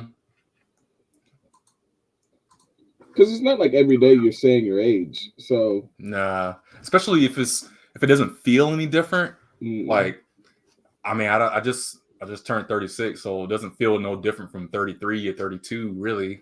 I mean, I imagine that's how 40 is going to be, no different. You know, as long as nothing doesn't fall apart on me, then we should be good. No kids. What's your zodiac sign? I am Aquarius. wait, what was the age again? January. How old was he? 35. Okay. Okay. So we got Benjamin, Houston, Texas, 35, Aquarius, healthcare, no kids, and He light. Benjamin, Houston, Texas, 35, Aquarius, healthcare, no kids. Have you ever been married? That's also a weird thing. I don't know if I've said this with you What do you do in healthcare? or if I've said this with the wife. But it always interests me because I would like to see what the responses were when this gentleman came up and like the ending when Kendra concludes. Yeah. Because you get like this weird kind of double talk or what's the real word? I'm gonna call it double talk for now. Oh, hypocrisy. You get this big hypocrisy amongst women in our community that will look at him and just based on his pigmentation, right? They automatically write him off. And the statement that they give is, I like a chocolate brother, right? Yeah. I know you probably heard this. And it's like, okay, cool, hold that. Now I'm gonna go over here and I'm gonna talk to Jamal, and Jamal says he likes some light, and he likes some yellow, and he likes some red bone. Then you're gonna look at this man and say, "Oh, you don't like the chocolate sisters? Oh, you is a colorist." That's the thing. Like, whoa, right over here, you just said that you only want chocolate brothers. But then when I go and talk to a chocolate brother and he wants a light, bright girl, he got a problem. Yeah. Now I'm looking at you with the side eye. Like, you don't see the hypocrisy in this? You know, maybe I've been out of the dating game too long, but I find it hard to believe this actually happens. Don't get me wrong. I do have my own biases and my own preferences and stuff too. I like whatever looks good. Yep. I like whatever looks good. I like whatever looks good. I have noticed in my mind, like, I will tend to go toward more of the brown / dark skin as a more permanent like. Like, I've seen it out of the average that I would pick. The brown dark skin is going to be more my favorite. While the light skin I love and it's fun, it's not the long term. You know what I mean? I only cared about if she liked me. True, You know, I true, care but about if she liked me. Now the funniest thing is like my sisters always said, "Oh, Fred, you're gonna marry a white girl," and I'm like, "Why?" oh, It baffled me because I was so confused. But they realized I didn't fit a certain mold, I guess. yeah, Like I didn't meet the stereotypical black guy prototype. And so they mm, figured if he's not in here, he's going to be an alternative kind of black guy. And mm. alternative kind of black guys go for white girls. And I have no idea how this is like maybe high school. So somehow they already had the programming already installed. Like the software, the program was already in there. Yeah, So it's like, interesting. And I kind of know what you're talking about because I've always, for people that never met my wife, they always think that I'm with a white girl. yes. They think, oh, you must, I know you did a white girl. You must be a white girl. And I'm like, where does that come Where does from? that come from? Why? Why is it because? And then, I mean, we're going down a rabbit hole on this one, but it's almost like just because you're being your authentic self. I hear that so much. Being genuine, authentic, emotional, all that kind of stuff is all in the same pot of soup. And it's like just because that authentic self is, maybe a little bubbly, a little social, a little goofy, a little Hmm. silly, maybe a little articulate, just because I can express myself with the English language that I was taught in school, just like you were. Um, and just because I don't use a lot of like slurred slang kind of words and stuff like that. They were like, you're too put together. You wouldn't want a not put together girl, so you must want a put together girl, which Which is in it crazy. in their minds, I guess a put together girl is a white girl. Which is crazy because that like it's almost a I wouldn't even call it a backhanded compliment. It's a It is a backhand. That's a backhanded compliment. but because at the same time, then you would be putting down yourself, or if you're you know what I'm saying? Like it's so Yes, weird. yes, it is. You're putting down yourself. It's almost like you're not good enough to be with. And this has come from girls. This has come from Yes, black women, yes, not from dudes. yes, Dudes be like, man, you got the riz, son. Well, that's a new saying, but yeah. back in the day, they'd be like, man, you can get so much tail and stuff, man. And I'm like, okay, but girls would be like, oh yeah, you just mess with white girls. And I'm like, what? This Mm-hmm. is in your mind. That's You're cutting yourself out. Like man, look. man, I'm trying to yeah. remember if I told you what I used to do.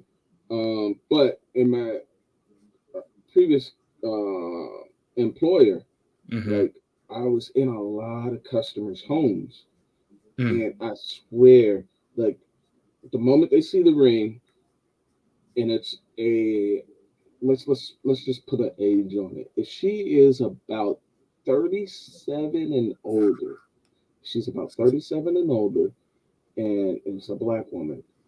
37 and older black women. The moment they find out I was married, the question was always, uh, it, and they trust little, unique ways to ask it, but really boil it all down: is my wife black or not? That Really? was always the question. Always the question. That's crazy. That's crazy to me, man. And I noticed it, and I'm like, that's wild. Like, why is that of interest? And then I started thinking about it. I'm like, they're listening to me talk. They're listening to they're looking at my mannerisms, The mannerisms.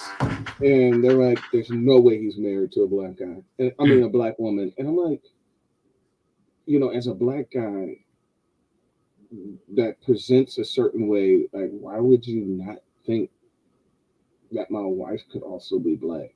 Is it because you don't think that there's any black women that also present the same way too? That's what I'd be like. That's a weird thing to assume. Like you don't think there's, you know, Black women that also speak well and carry themselves well and are Yeah. articulate. Huh? Yeah. That's a whole phenomenon that I have not wrapped my head around yet. And it's women. You're right. Women. I've never had a guy ever take interest in what color my wife is. They're like, "Oh, you married? Oh, all right." Like Yeah. that is it. They're not trying to get to see like, "Oh, what complexion is your wife? What color? What ethnicity is your wife?" Yeah. Now I'll give you this. This is the one thing I'll say now. Well, two things. I don't have any. Let me go on the other side of that. I've never had any problems with white women. I've never like turned them away or anything like, oh, I wouldn't date you or anything either. Like, let me just put that all out there. It's not like I'm exclusively dating just Black women. I've done that. It's, to me, it's never been the case. So could it have been possible? Yes. Is that an exclusive thing to only date white women or only am I with a white woman? No. That's it's the whole thing was open. You know what I'm saying? So that's the one thing. And then so the really funny thing I will say is that on my dad's side of the family, all of the boys are either with or married with a white woman that I know of. If any of y'all watching this and y'all are not, then you can come and tell me. You know where I live. You know where my parents live. You know where my mama house at. But as far as I know, I'm the only one with a Black woman. It's kind of, I think it was kind of like, oh, what's he gonna do? What's he gonna do, y'all? Is he so?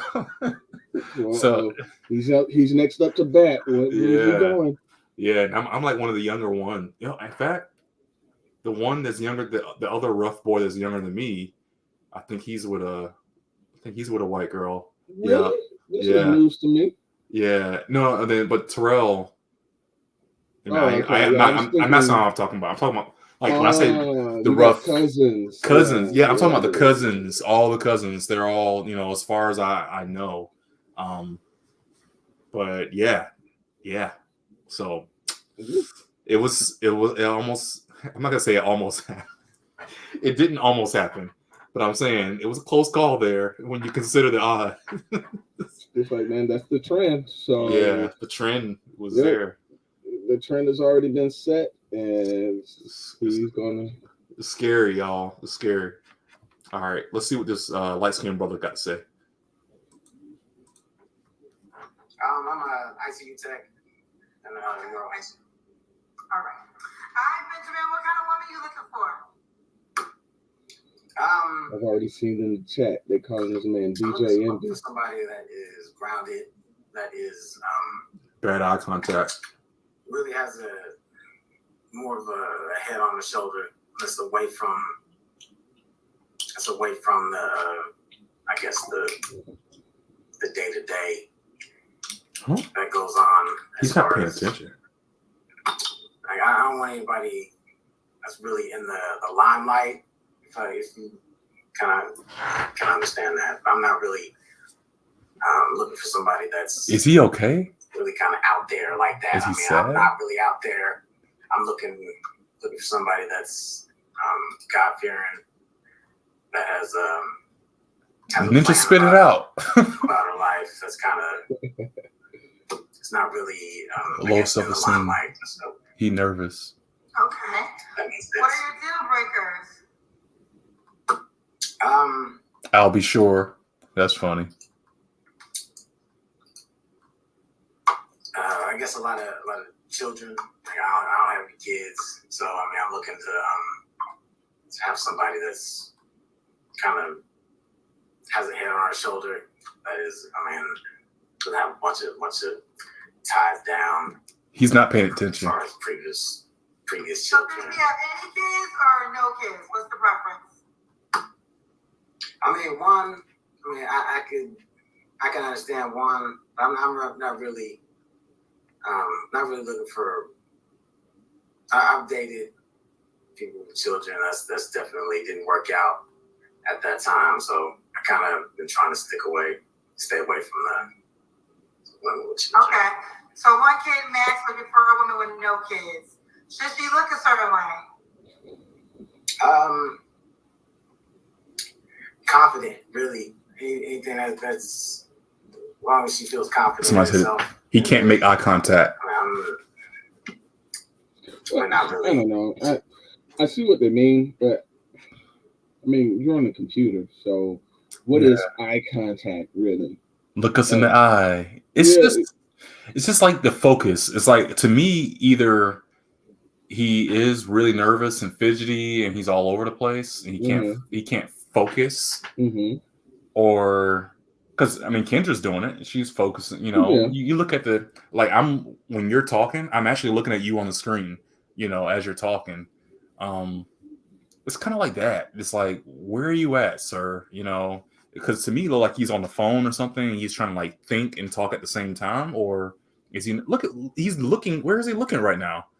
You know, it's just. Well, I'll give him grace. We'll keep going. I'm giving a little bit for being nervous, right? Nervous, and you know, you can't really establish like eye contact. Yeah. But we'll see. Yeah. Not really too picky, but I mean, not really too kind of slim, thick, really kind of looking. Black women is but I mean, I definitely want to stick with somebody I can take home. Call Australia. Take home for your mother. Yeah, for sure. Okay. What about money? Should she make a certain amount of money? He's boring. Really, I mean, her money's for her. I'm not really worried about her money. Really, I mean, I just have to ask him if he's doing okay. Really he seems like he has a lot on his mind, not ready to date. As far as I wouldn't be, I mean, as long as she's confident and in her own lane, but I'm not really looking for too much money. So Benjamin, just for full transparency, you mentioned a confident woman a couple times, but a couple of cousins don't feel as though you're coming across as confident.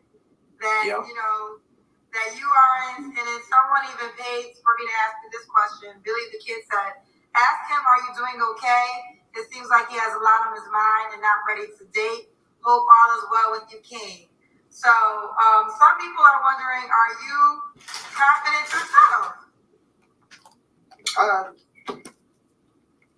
Am I doing okay? Am I confident? I mean, of course. I mean, I got my ups and downs. I definitely go through my situation. I mean, my line of work, I definitely have a lot on my mind to that time. But ICU.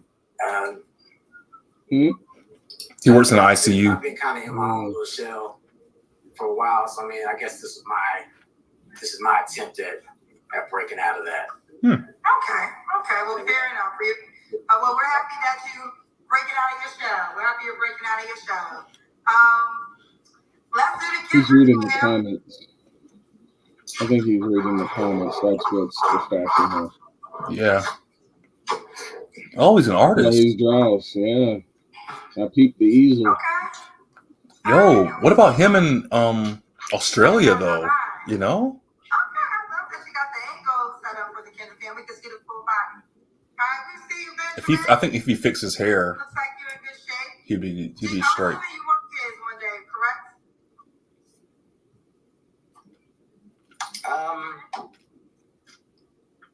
That's a strong possibility. Mm. Definitely gotta think about some things. I don't feel secure with that answer. Yeah. That's a strong possibility. Okay. 35. He's 5'6". What's the age range you would need? Wait, hold on. You're not sure if you want to have children? He said a strong possibility. Yeah, in the perfect world, Lord willing, yes, I do want children. Let's just say that.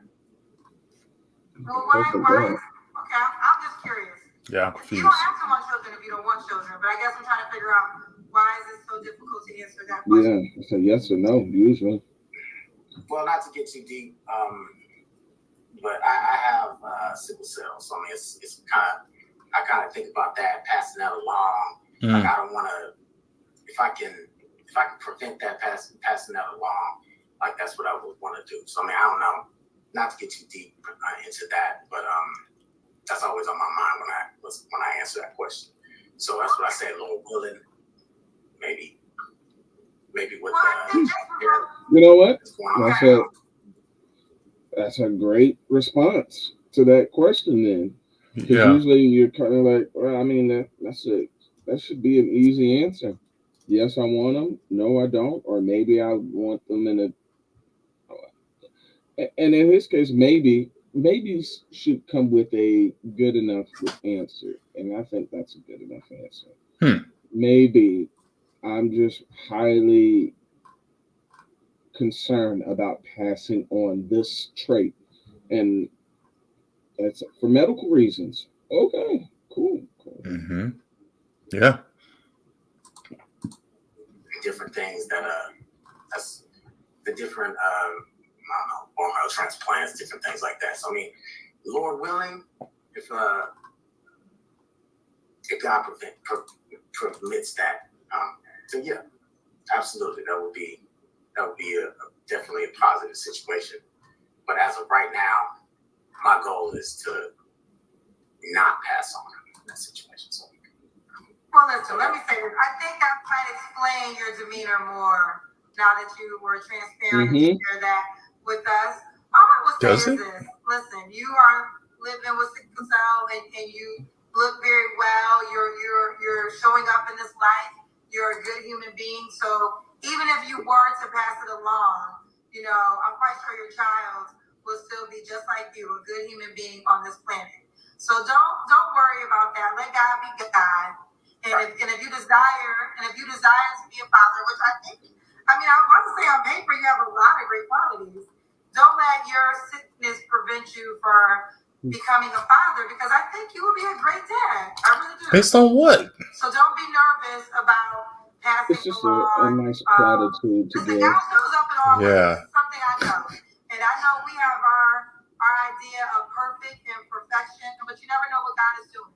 And I think that I don't want you to hinder yourself from becoming a father because you're worried about what you would pass down to your child. I think you would be an amazing dad. I really do.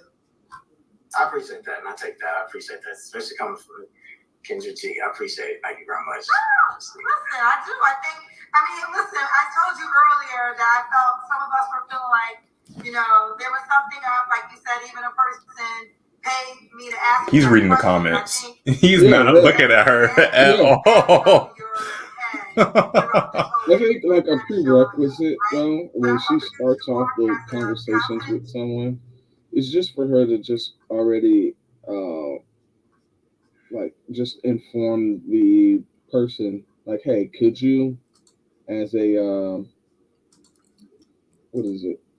Just as a standard protocol, minimize or remove the comments so that you can't see them, so that when we're communicating with one another, we're right here in the moment. And then you can go back, watch the video once I upload it, and view the comments. That's the conversations that's had. Because so many times people will be talking to Kendra and then they're reading the comments and like they're distracted now because they see, someone strikes a nerve, or somebody says something that they don't agree with, or somebody says something that they want to respond to, and it's like, yo, stay out of the comments. Yeah, it's weird. Because like I say, when he first came on, he was distracted. He was not paying attention. And Kendra's talking to him. You can see she's talking at the camera, like right into it, But he's definitely not paying attention. Man, a quality man. God makes no mistakes. He made you perfectly in his image. And I want you to walk in that. And I think you have a lot of amazing qualities.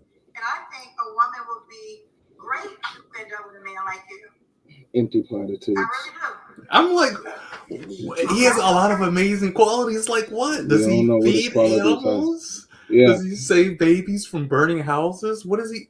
He volunteers all of his free time for Habitat for Humanity. He goes out and he catches dolphins and like releases them from nets. He goes and cleans up the beaches after oil spill. We don't know what this guy does. On the base level, he fits some nice qualities on a base standard level that he told her about. That's it. Because this guy could be a complete a-hole in everything he does. He could be straight degenerate. he could be going around kicking kids in the shins and stuff. Throwing little puppies over bridges. Like we have no idea. We don't know. We don't know. So we're gonna get you a wife, okay? We're gonna get you a wife. Well, that's the goal. That's the goal. No, he need a bot. All he need is a bot. I'm done playing around. I mean, this is my let's go. Yeah, he seems sweet. Oh, good luck, sweetie. That's never a good compliment from a woman. Yeah. I mean, it hasn't been this Never. It's been at least last year. I mean, I've been good for this whole year. You know, let's say the whole year. It's been a couple months. Year. Okay. 3 flaws you think you have to work on when it comes to a relationship? Well, as you pointed out, yeah, I do kind of have my own lane. I stay in my. I tend to have a tunnel vision. Definitely breaking out of my. See, now he looking. Definitely pursuing, doing that pursuing type of thing. Like I tend to let things. I mean, as far as like relationships and whatnot. I think he's a pretty boy. Like I don't really. Okay, she's attractive. She's got a good quality. I tend to not really pursue as much. I definitely need to be more straightforward. I need to basically get out of my own head, get back into, I guess. Nah, I'm sorry.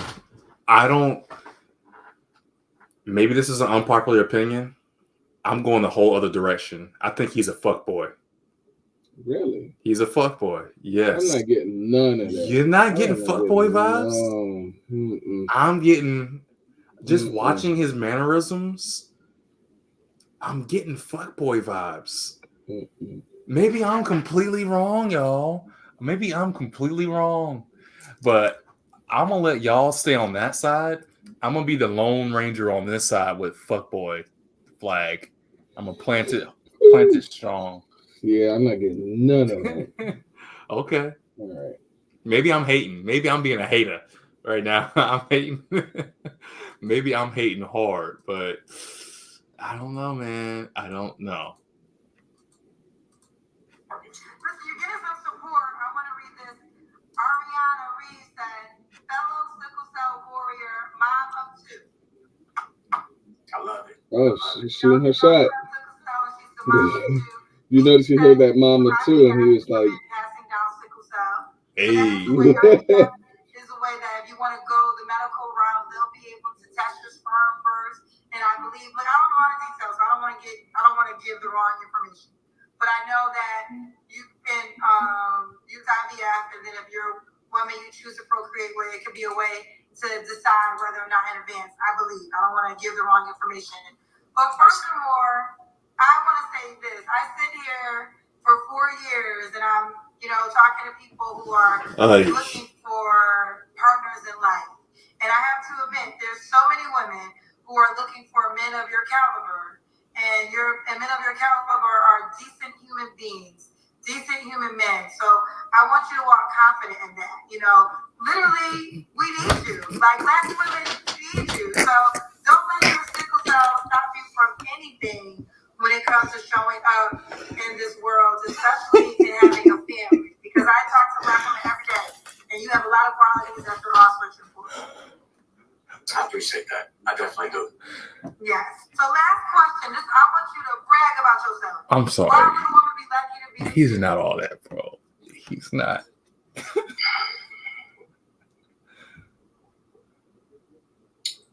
Well, I mean, I'm gonna put God first. First of all, I'm not gonna sway. I'm not gonna compromise. I'm gonna even if I mean, some you see other people. Goodness, this is hard to listen to.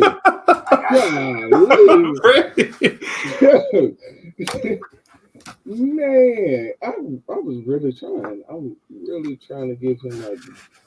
Yo, he's a fuck boy. I'm trying to tell you. I'm not getting that. He is playing like.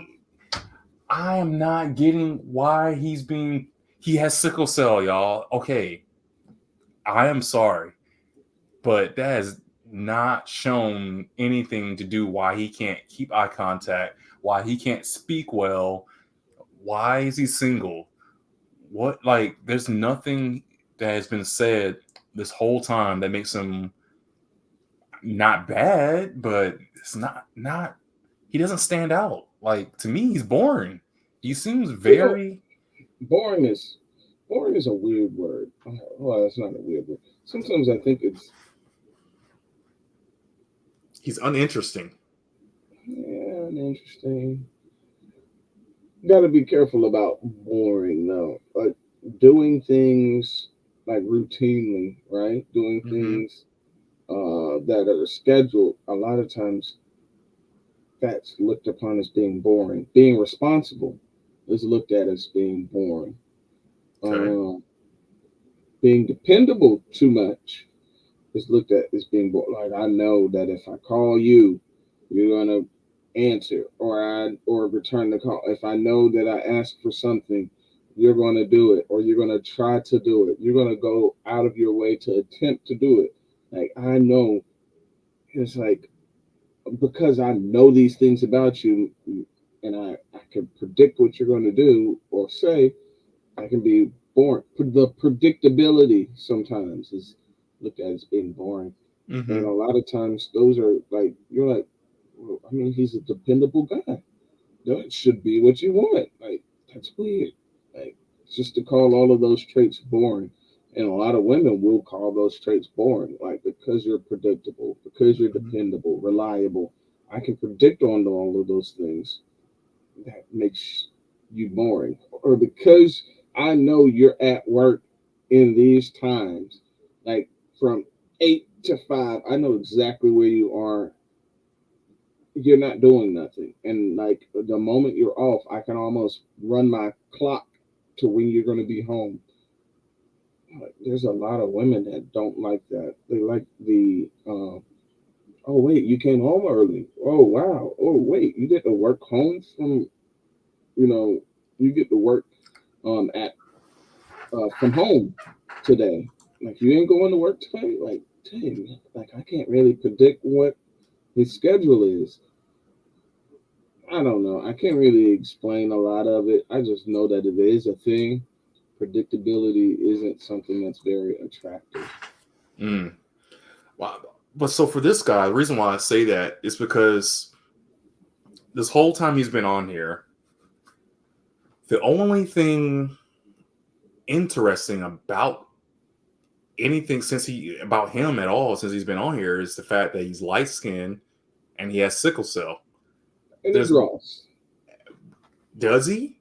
He didn't say that. He didn't say it. He didn't say that's what I'm saying. There's nothing that makes him stand out. If you put him next to the other guy, to any other guy, even the guy in the first part that we did, that with the light skinned dude with the glasses, he was more interesting than this. At least he could speak. He was smiling. He was paying attention. It was a vibe. It was a vibe. Like, I want to talk to that guy. This guy is like, get the hell off the screen. Yeah, get the thought out. Go ahead and just answer. Get the thought out. Whatever's like rattling around in your head, just spit it out. Yeah, I do get that. Yeah, but it's like if he was on a date with somebody and he was acting like this. Oh yeah. He would not. She would be like, What else is going on? I need to go get groceries today. I wonder what I'm going to do at 9 o'clock. Okay. You know what I'm saying? Should be thinking about other things, and that's bad. That's bad. Yeah, I mean, and that's unfortunate, but that's the part of the game. Yeah. That's a part of the game. Charisma. Yeah, charisma. Yeah, Where's he could let's just for the sake of this conversation, let's just grant him all the things Kendra said. okay? Grant him all those things. All right. Unfortunately, just the fact that his charisma level is so low, he's going to get overlooked by a lot of women. Exactly. And it's not like, and I keep going back to his looks, but he has the looks with his outfit, and I don't care for the Super Saiyan hair that black guys do now, with like that spiky black hair and everything, but it's a look, it's a put together. But if you can't back it up with the words and the vibe, then you're losing them. You're losing us. Yeah. So let's see what he has to say. If he says it. I definitely don't care about that. I definitely want to do the right thing. I mean, in everything I do. Here we go. In every walk of life, like I definitely want to ask him if that's his artwork in the background. God's will, first of all. That's in my heart. You're trying to get him to talk about something interesting. I enjoy when I'm able to bring up. He seems like he's in pain. He's hurt or something. Somebody else is feeling down. That's the reason why I'm in healthcare. That's the reason why I do what I do at bedside.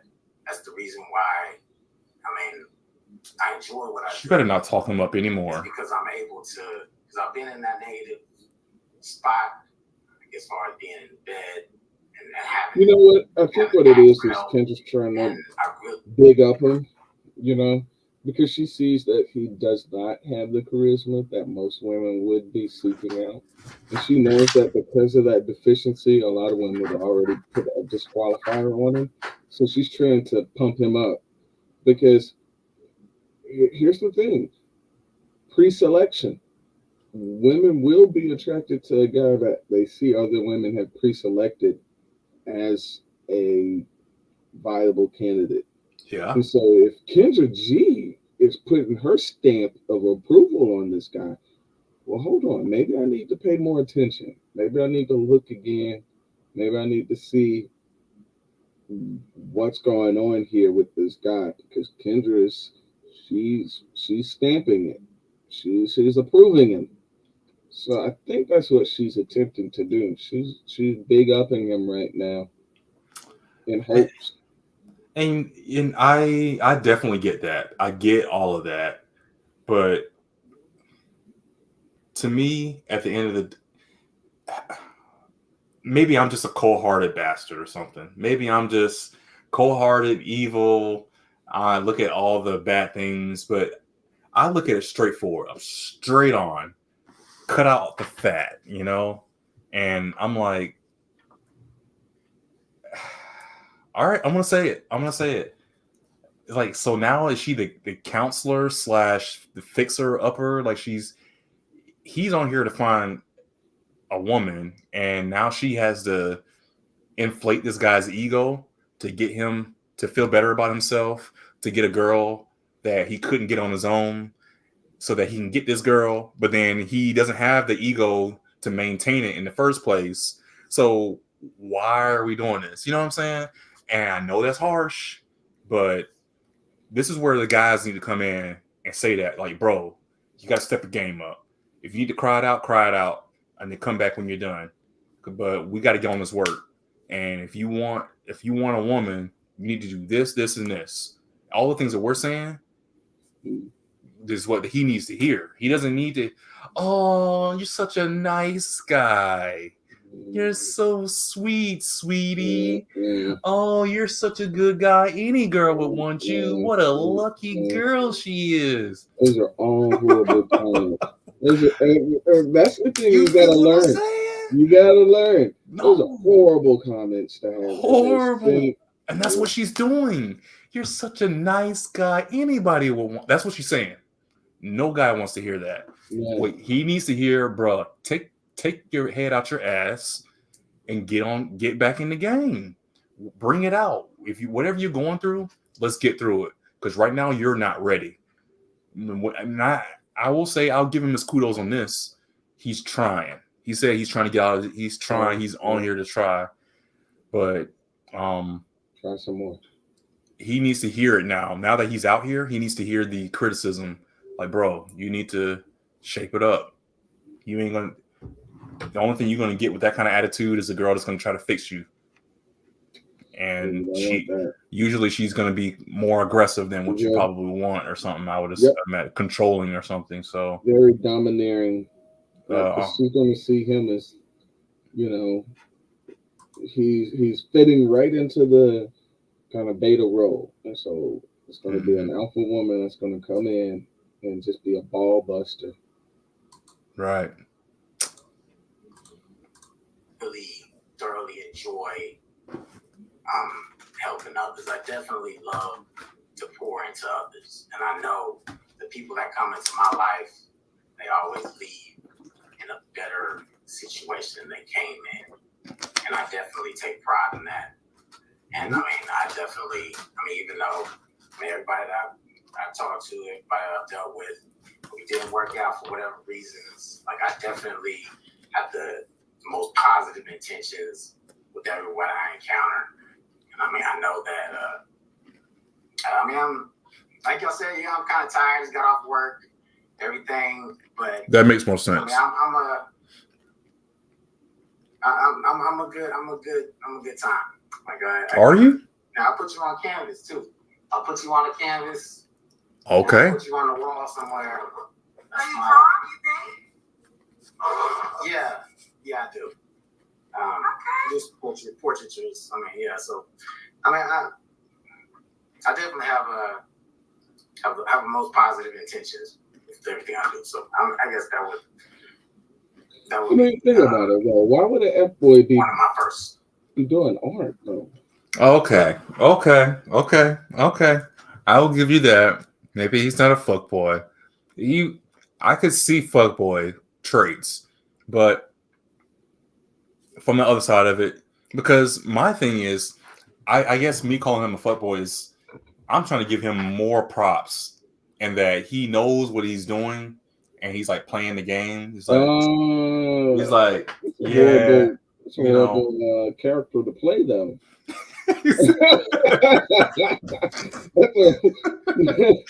But you see if you go back and watch it again, you have that in mind. He's like, he's not paying attention. He's like, yeah, and she's hyping him up. She's bigging him up. And he's like, yeah, I really do this and all this kind of stuff. And he's acting shy or whatever is going on. I could see that, like, and then he gets off camera. It's like, yeah, let me see all the comments I got now. Let me go and look at my DMs and see if I got right. Like ride that wave of feel bad for me, and then yeah. But if you go this route, then he's damaged and he needs help. Yeah. I just don't see that as being an angle to play. If what you're looking for is quantity, yes, as an F-boy, I think your route to take is to look for quantity. And if quantity is what you're seeking, then being the very confident kind of and having some bravado to you and having high energy and being interesting, being entertaining, being engaging, that seems to be the better route to take. Like if you could mimic those kind of traits or assume those characteristics onto your own self, and she's like, oh, so what are the things you like to do? Yeah, I like to go to the firing range, and I like to shoot my guns, and sometimes I like to go hunting. I do fishing. I go out and party with the guys sometimes, but I do it respectably. It's like, well, okay, I love to travel. Man, you love to travel? The women love to travel. They Mhm. love to travel. Very generous. Oh, you're very generous. Oh, the women love a generous man. You start hitting those things, man. It's way better than saying, "Oh, I draw and I care for children." Right. You're trying to go for quantity. Just hit all of the things that most women love: being generous and being adventurous and loving to travel. That's it. Mm. Yeah. Answer to that question. Okay. Did you give me the age range you want to date? You're 35. Um, 30s up, maybe 30, 33, 34 up. And it just in my age range. Like I don't really want to go up too high. I don't want to go down too low. But I mean, And then you said, should the woman be in Houston, Texas? I mean, I'm not even from Houston, Texas originally. So I mean, I'm not sold on Houston, Texas. I mean, shout out to Houston. No Oh, activity on Houston, Texas. But that's where Australia's at. If they're not here, just from somewhere else. Like I'm from somewhere else. Like I don't. Yeah. Okay. Doesn't matter. Okay. I got a couple of things I want to read that people have paid to say to you. The woman earlier who told me that she's the mama too, that of the sickle cell, I want to read it, but she sent more money to say that also her 2 children do not have sickle cell. So she wanted to get to make you aware of that too, that she's a mama too. She has sickle cell herself. Her 2 children do not have sickle cell. She asked the chief, said, "Keep your chin up, brother. Be strong all the time. Isn't easy, but you do it without complaining and remain humble. Hoping you find a great wife that can love and support you, King." Michelle Q said, "I lost my brother to sickle cell anemia. Love to you. I understand him now.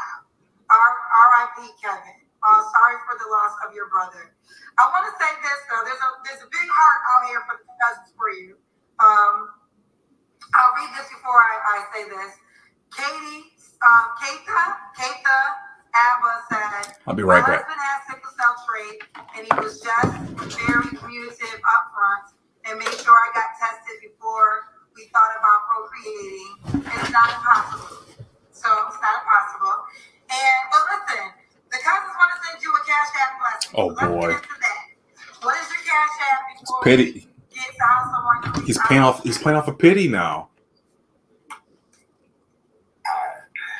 I didn't really come in. I mean, I was just Exactly. I didn't really expect it. I do have. I know that wasn't. Let me say this. I know that wasn't your intention. I know that wasn't your goal. But I don't allow people to block blessings on this show. So if somebody wants to give, and I know a lot of men. This happens with men at times. You know, men are providers, and they gotta be strong. But if people want to bless you, I'm gonna allow them to bless you. So what is your cash app? It looks like money sign, capital BEN 1010. Wait, spell it right so nobody don't send it to the wrong person. So it's BEN 1010. It's a money sign BEN 1010. 1010. I don't like this. And what's your last name? Robinson. Okay. Yeah, that was right. I see. Benjamin Robinson. So the cousins want to send you a cash app blessing. I'm gonna participate with the cousins, and I'm gonna send you $250. This is $250. I want that to go to one of your dates. Now I want you to only a woman that deserves it. Now when you meet a woman from the show that you feel not she ain't just trying to be down with you because she saw you on the show and you get all this money via cash app. Yeah, I don't know how I feel about this now. Exactly. This is what I'm talking about. We're playing. What does this have to do with him finding a date? Because now any woman that comes and sees him on this episode is gonna feel bad about why is he not having eye contact. You know, it's gonna go through this whole range of emotions. By the time you get to the end of his video, you can just feel more pity for him and want to give him money than actually date him for who he is. Yeah, I don't know. Something ain't It's right. dirty. Yeah, something ain't right.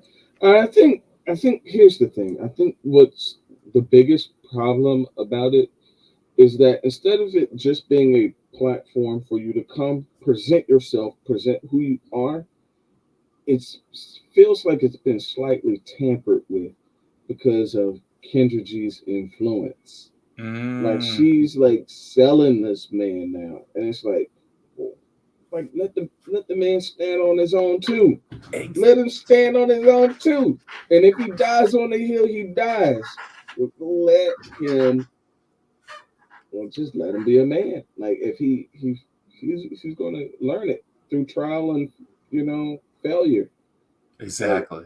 If And he that's comes out of the furnace more hardened, he comes out more. You Diamonds are made under pressure. Either he's going to crumble, or we're going to get a diamond out of this. right. But That's her like pumping him up and then like giving him all of these accolades that he has not shown that he's gotten. He's got at all of all. these great characteristics that he's never verbally explained he's even have. At He hasn't all. even presented them. And then she's putting out his cash app. Like that's just weird. And then showing everybody like, look, I dropped 250 on this man. Like, what is going on right now? The Is this integrity man a charity case? the integrity of the show, like you said, has been disrupted by her influence. The influence. Indeed. But then Yeah. she doesn't realize that, because a lot of people try to tell her things like this, not for this exact situation, but in other ways where well, she kind of throws her bias into it, and she'll start chopping at the bit on certain things, but not others. It's kind of like, well, Kendra, why'd you do this? And she'll get real ghetto and ratchet. She'll be like, It's my bees, show. this is my show, you bunch of bees, and Yes. F y'all, and all. It's like, you can do that, but it destroys your show. This is your show. The way you built it, you're breaking your own rules. For Being why? like, you should have.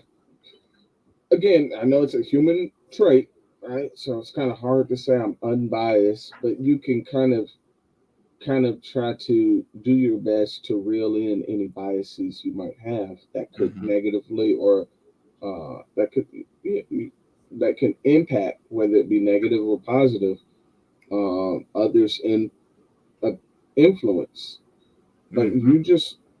I'm just here as a conduit to other people. You do the selling. That's Mhm. it. Like I'm just here as a means for you to reach a multitude of people. And whether you sell yourself right or not, that's going to be on you. Uh, Mhm. and just have that. Like that's how it should be. I'm just setting a guideline and borders. I'm just the railing system to keep you within a certain parameter, so you don't go way to the left or way to the right. This is things that generally people want to know. Do you have children? What's your requirements? What's your turnoffs? What's your turn on? Like what's your age? These kind of things are generally what's most important to people. And that's it. Let the person do all of the rest of the talking. But she's like giving him money.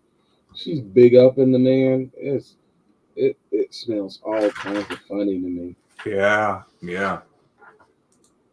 I want the first date to be on me. Absolutely. I appreciate you. I definitely do.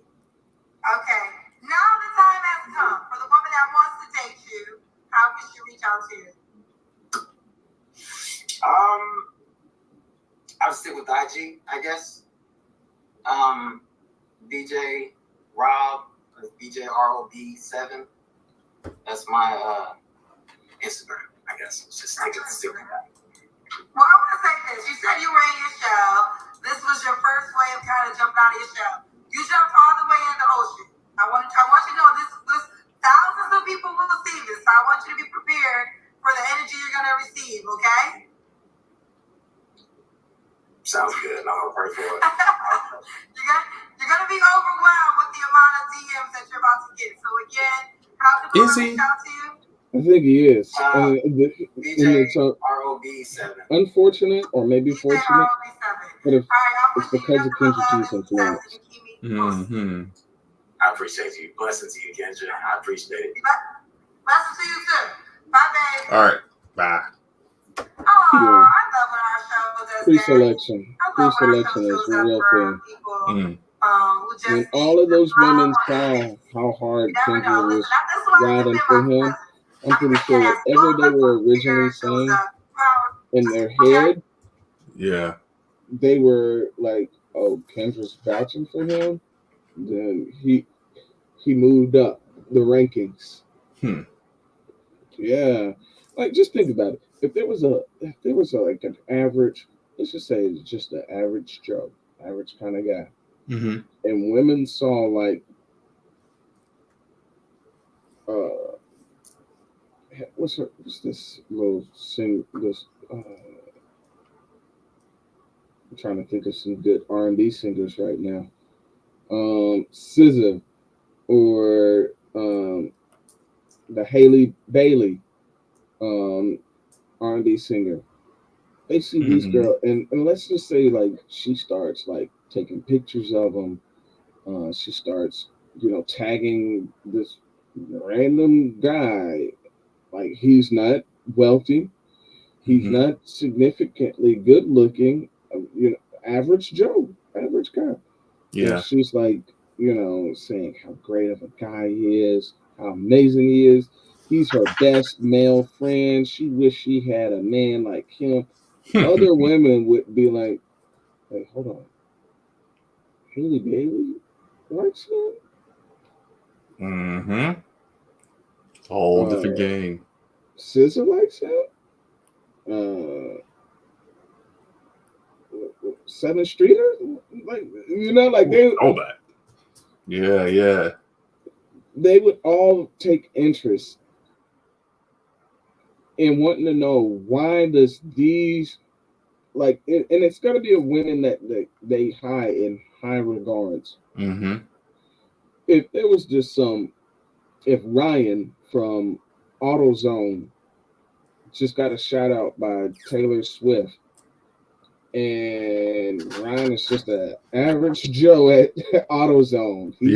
All of a sudden, all kinds of women is going to show up to this AutoZone to get like the most mundane of things for their car because Taylor Swift shouted this guy out. Who got the juice? They give him the juice. Exactly. Yeah. Okay, let's see what's next. I would get Lynn. Now, Lynn, you've been here before. Oh. Yes, ma'am. Oh. Now, where is the update, Lynn? Because I believe you've been here before. And last time you had a couple of. This is a man. Yep. Okay. Now you have a new man? Yo. I had one. You know what I really feel bad for? I feel bad for women who happen to be like a little hard in the face. Yeah. Or have very deep voices. Or kind of just be, a little, have a little extra beef to them. Like yo, you strong for a girl. Like, you strong. Yeah. I feel bad for them because in this day and age, I'm automatically got to write you off as being a guy. Like, just from the start, just from safety aspect alone, you got to be a guy. Until proven elsewise. Until proven else. Otherwise, yes, you start off already being a man. And until proven otherwise, like. I used to be able to tell the difference, like even when a stud or a lesbian or trans. I remember back in the day, you used to call them transvestite. And then it was transsexuals, and now it's trans, which I guess it still means transition or something like that. But I found myself now, I can't tell. There's some people that are so androgynous that it's like, okay, you're a man, but you could be a woman, but you could be a man. I really don't know. That happened last week. We were at a hotel, and I think I was running on the treadmill or something. And I was looking outside, and I saw this person, and it looked like a woman. They were dressed up, you know. It was like blue hair or something, and it was like black jean shorts and a tank top and a bunch of tattoos. And they were white, and they were smoking or something. Glasses, kind of tall looking, skinny. And I was like, they were like it seemed flat chested too, very skinny. So I was like, okay, that's a man, right? But I was like, but the features are all very feminine. It could be a woman. I was like, there's no breast, but there was long hair. I was like, I genuinely do not know what I'm looking at. I can't tell you what you are. Yeah, you just get defaulted to a man. Defaulted, okay. Yep, you're a man by default. Interesting. Yeah, if I gotta sit there and ponder and like just like, nope, messy guy. Those are hard. Those are hard. Yeah, and that's, I don't think I'm the only person that may do that. So that's why I said I feel bad that women now are in that predicament, especially those that may find themselves in there, where a guy might actually question, like, yo, do you know how crazy that would be if a woman was to ask you, like, hey, are you really a man or are you a woman? Like, are you a trans man? Like, that would be like for me, I would be thinking like, am I doing something that makes it appear like I'm actually was born a woman? Like, what am I? Like, am I doing something wrong? Am I being a man wrong right now? Am I being a man wrong? Wow. That's like, quite the statement. I think as a woman, and guys are like, nah, I don't know what this is right now. Yeah. Wild.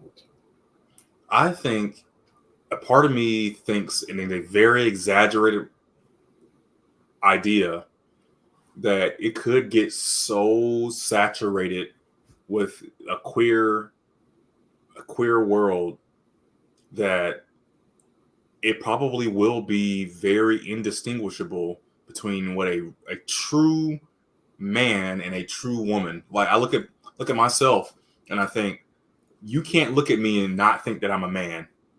But you give it about 30 years and it might be really hard to tell I guess I call it cis man from I'm gonna say queer, because that could be anything, not just trans or whatever, but it could be any kind of non-traditional man. You know, it's just like, wait, you were a woman before? It could be you have a lineup of 10 guys, and half of them, or probably more than half, could have been some sort of something. You know, it could get to that point, because even now it's hard to tell what if somebody is a man or a woman from a more trans kind of point of view. But then because also, this last little tidbit, a lot of the terminology is mixed up now. They mix it up and it's changed. They change up the meanings for certain things. Whereas where even when you go to the gender and sexuality and the fluidity and all this kind of stuff, they'd be like, I've seen some posts where it's like, I had an encounter with a man. Am I straight? And it's like, nah, man, don't worry about that. You straight, gay, whatever. There's no labels.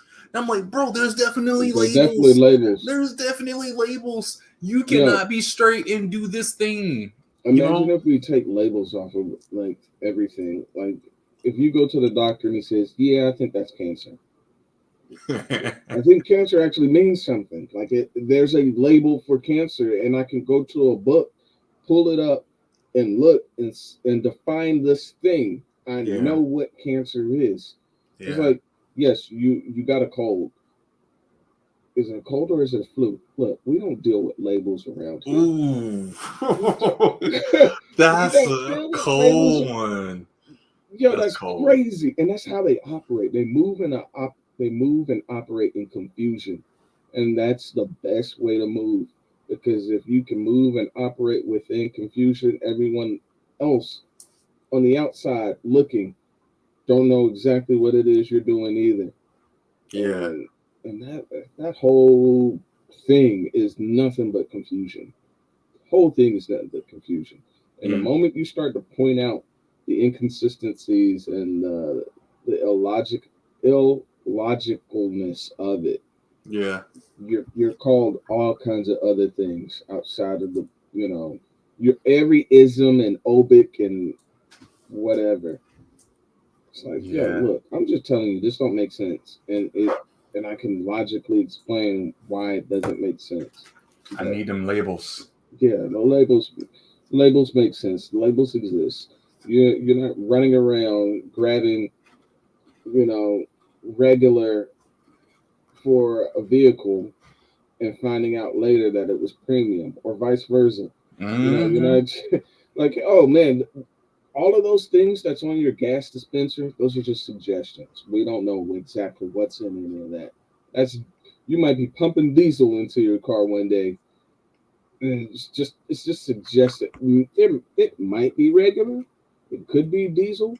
Could be premium. Whoa. It's just labels. Labels are silly, man. They're so silly. Just do whatever makes you happy. Yeah, but will it ruin my vehicle though? Right. It's just a thing. Right. Just something big. You say what happened? I just had one recently. I just sent it back. You sent the man back.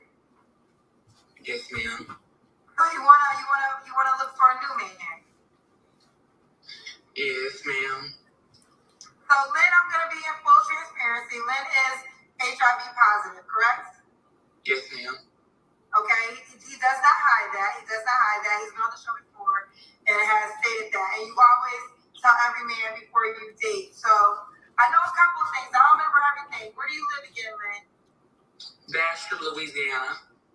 Louisiana. How old are you? 26. Dang. 26.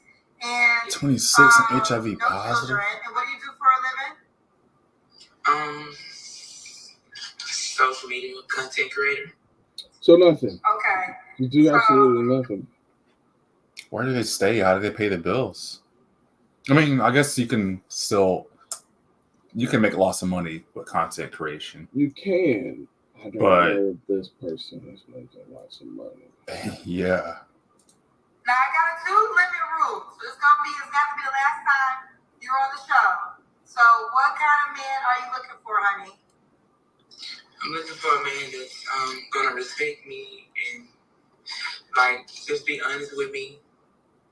Not even though the truth might hurt or you feel like it hurt, but to be honest with me and loyalty. And loyalty? What are your deal breakers? Can you explain that to me? Not asking my line. What does it mean? I'm trying. A deal breaker is something that's non-negotiable. Like I call it a deal breaker. So ultimately, it's something that you can't tolerate. So like a lot of times people say they cheat at y'all, but that ain't really the truth. A lot of women still going or men, but normally people say something like, "Okay, smokers." Timu I hear Young that a Thug. lot. You can't date a smoker no matter what. Deal breaker from somebody said it's a Timu Young Thug. He wore dresses and stuff too. Me is Caucasian. Like I'm sorry, you got to be black. So a deal breaker is something that no matter what, you can't get with it. Yes, I got a lot of those. So how many I need to say? No. I mean, this is your moment. How many to go ahead say it? No thief, no Caucasian, no Mexican, no Golly. liar, no cheater, and I can't say broke because everyone I've been in be broke, but they got a little money, they get a little money, they try to look out for me. But them the main five. Okay. No. Real quick. I'm just saying no, ma'am. This Okay. is bad. I was saying no other race than black, a liar, cheater, and a thief. Okay. And for those calling me a racist, a black person can't be racist. And I said I would not date a white man. So yeah, they think the same thing. Quote me correctly, and I can say as a black woman that I will not date a white man, and I don't understand why anybody would have an issue with that. So keep that shit moving. Back to you, Lynn. Doesn't man have to look? Wait, last time he was on, he said he doesn't tell men that he has HIV, and he said he passes it around proudly. That's crazy. That's crazy. He's killing people, man. This is wild. You remember when I said people who are like overtly like forward or aggressive? I'm trying to think. Sometimes I do have a habit of mixing up conversations. Mm-hmm. I was either talking to you or I was talking to a coworker at work. Not too long ago, really.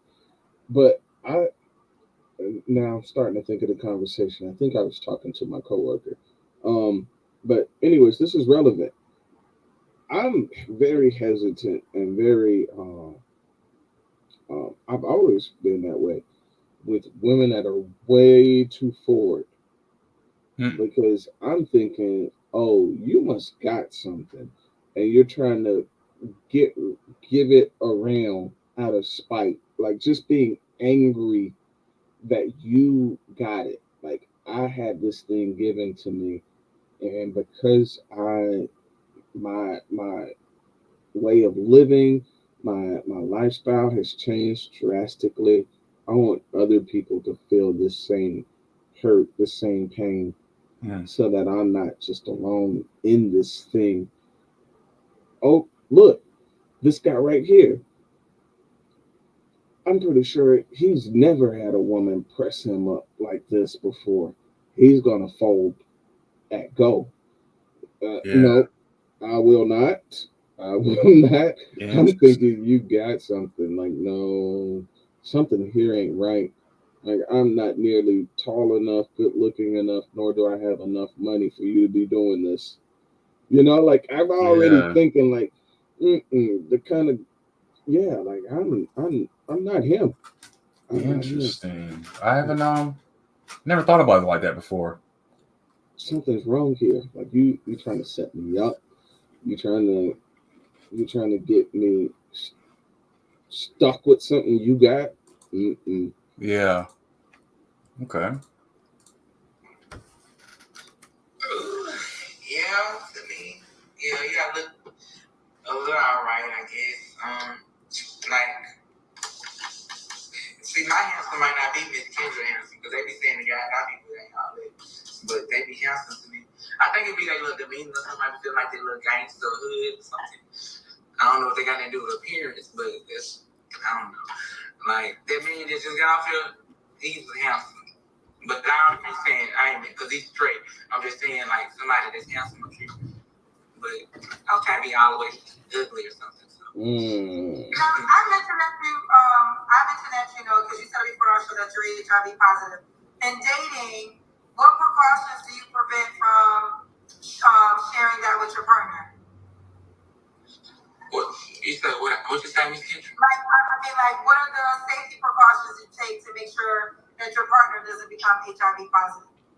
Like, I take my medicine, because I was on and off on my medicine, because I told you the first time, I had stopped, and you said, your life important stuff, because I had stopped taking it, because I was in a stage that I was going to just stop taking it, and then I don't care, and I just give it up on it. But I'm still undetectable, and I've been on my meds, because I did 3 months in jail, I had a warrant, and they kept me on, I was taking my meds. Prostitution. Toxic pussy. Solicitation. What? September. That's A DL guy accused me for sexual battery. Are you serious? Yes, ma'am. He got caught. A guy seen him talking to me, so I guess that was his way of covering, making line. Because I ain't never got. You can't rape the willing. I don't rape people. But they said I touched his lower private part and stuff. But they got the camera in there. And they put you in jail for 3 months? No, my supporters bundled me out, and people called the parole. If I was on parole, I had a parole hold on me, and that's why. But all this over with now. I'm just fighting the charge, the sexual battery charge. You say your supporters bailed you out? Yes, ma'am. They raised money. They bundled me out on that charge, and I had to go to.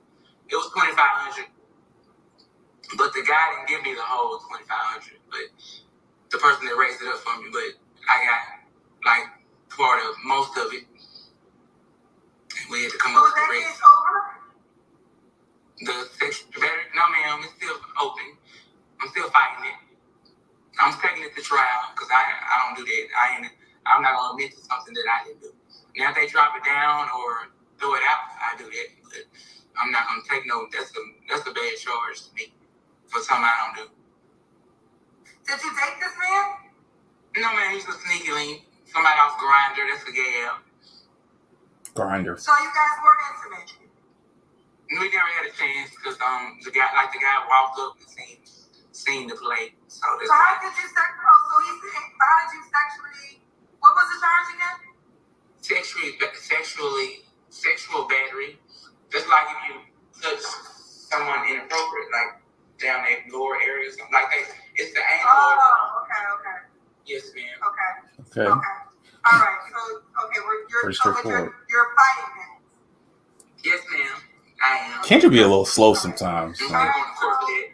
You got a lot going on, man. Yeah. Yes, ma'am. Finally got my I went in the house and the 2 times that she talked to me, but I got my own place now.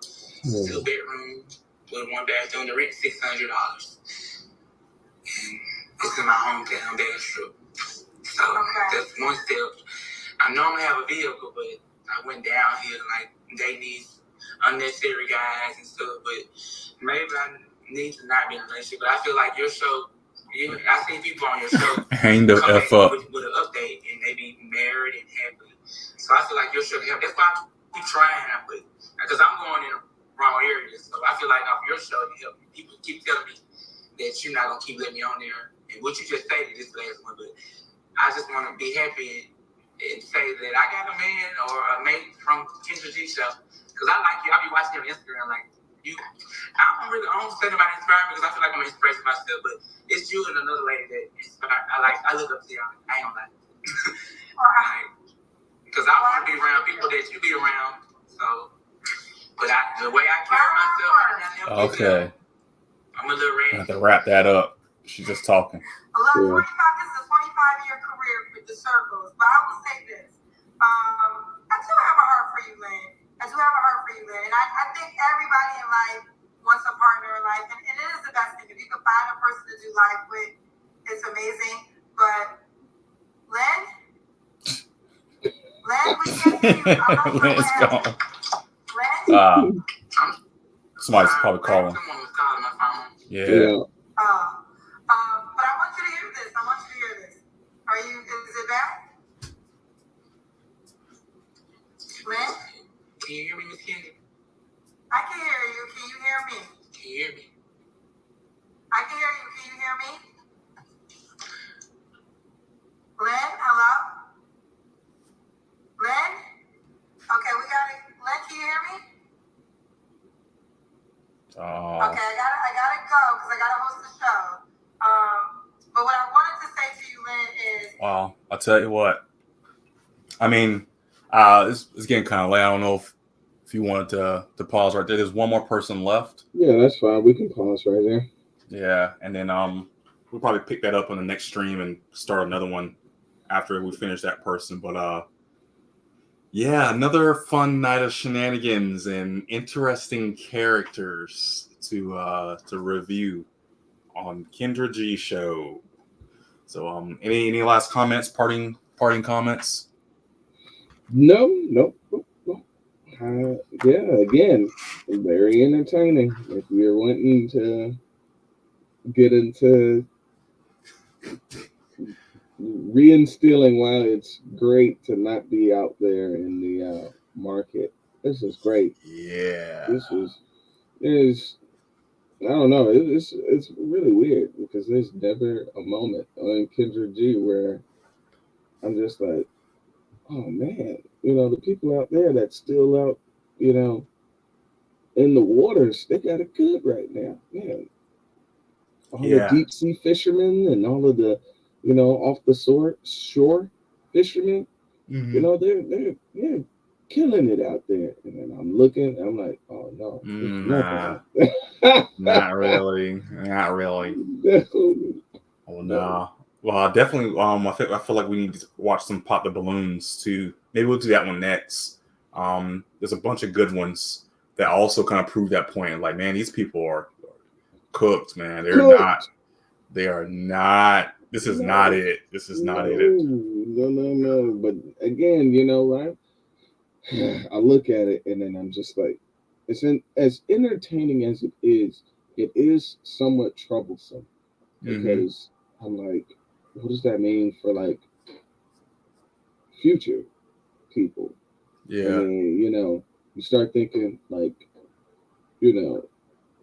family members or children, and I'm looking at them and I'm like, yo, like your little peers is looking at stuff that's going on right now amongst like our peers that are still out dating. It's like, what does that mean for like them?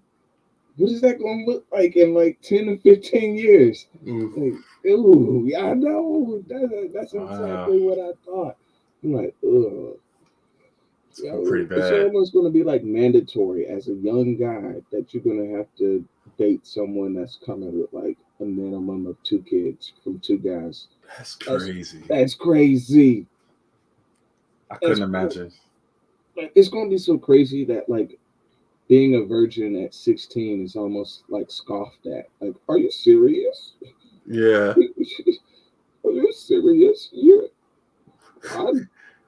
I was getting it in at 14. It's like, yeah. Late to the party. Late bloomer. Late bloomer? What? Oh man. Well, yeah, man. Yeah. But now it was a good one. Good times as always. Again, guys, I'm Cartoons, kind of doing some Let's Talks, Kendra G show, and some other videos coming up for sure. We got Freddie at Closet Anime, and doing some reviews of more obscure anime out there, right?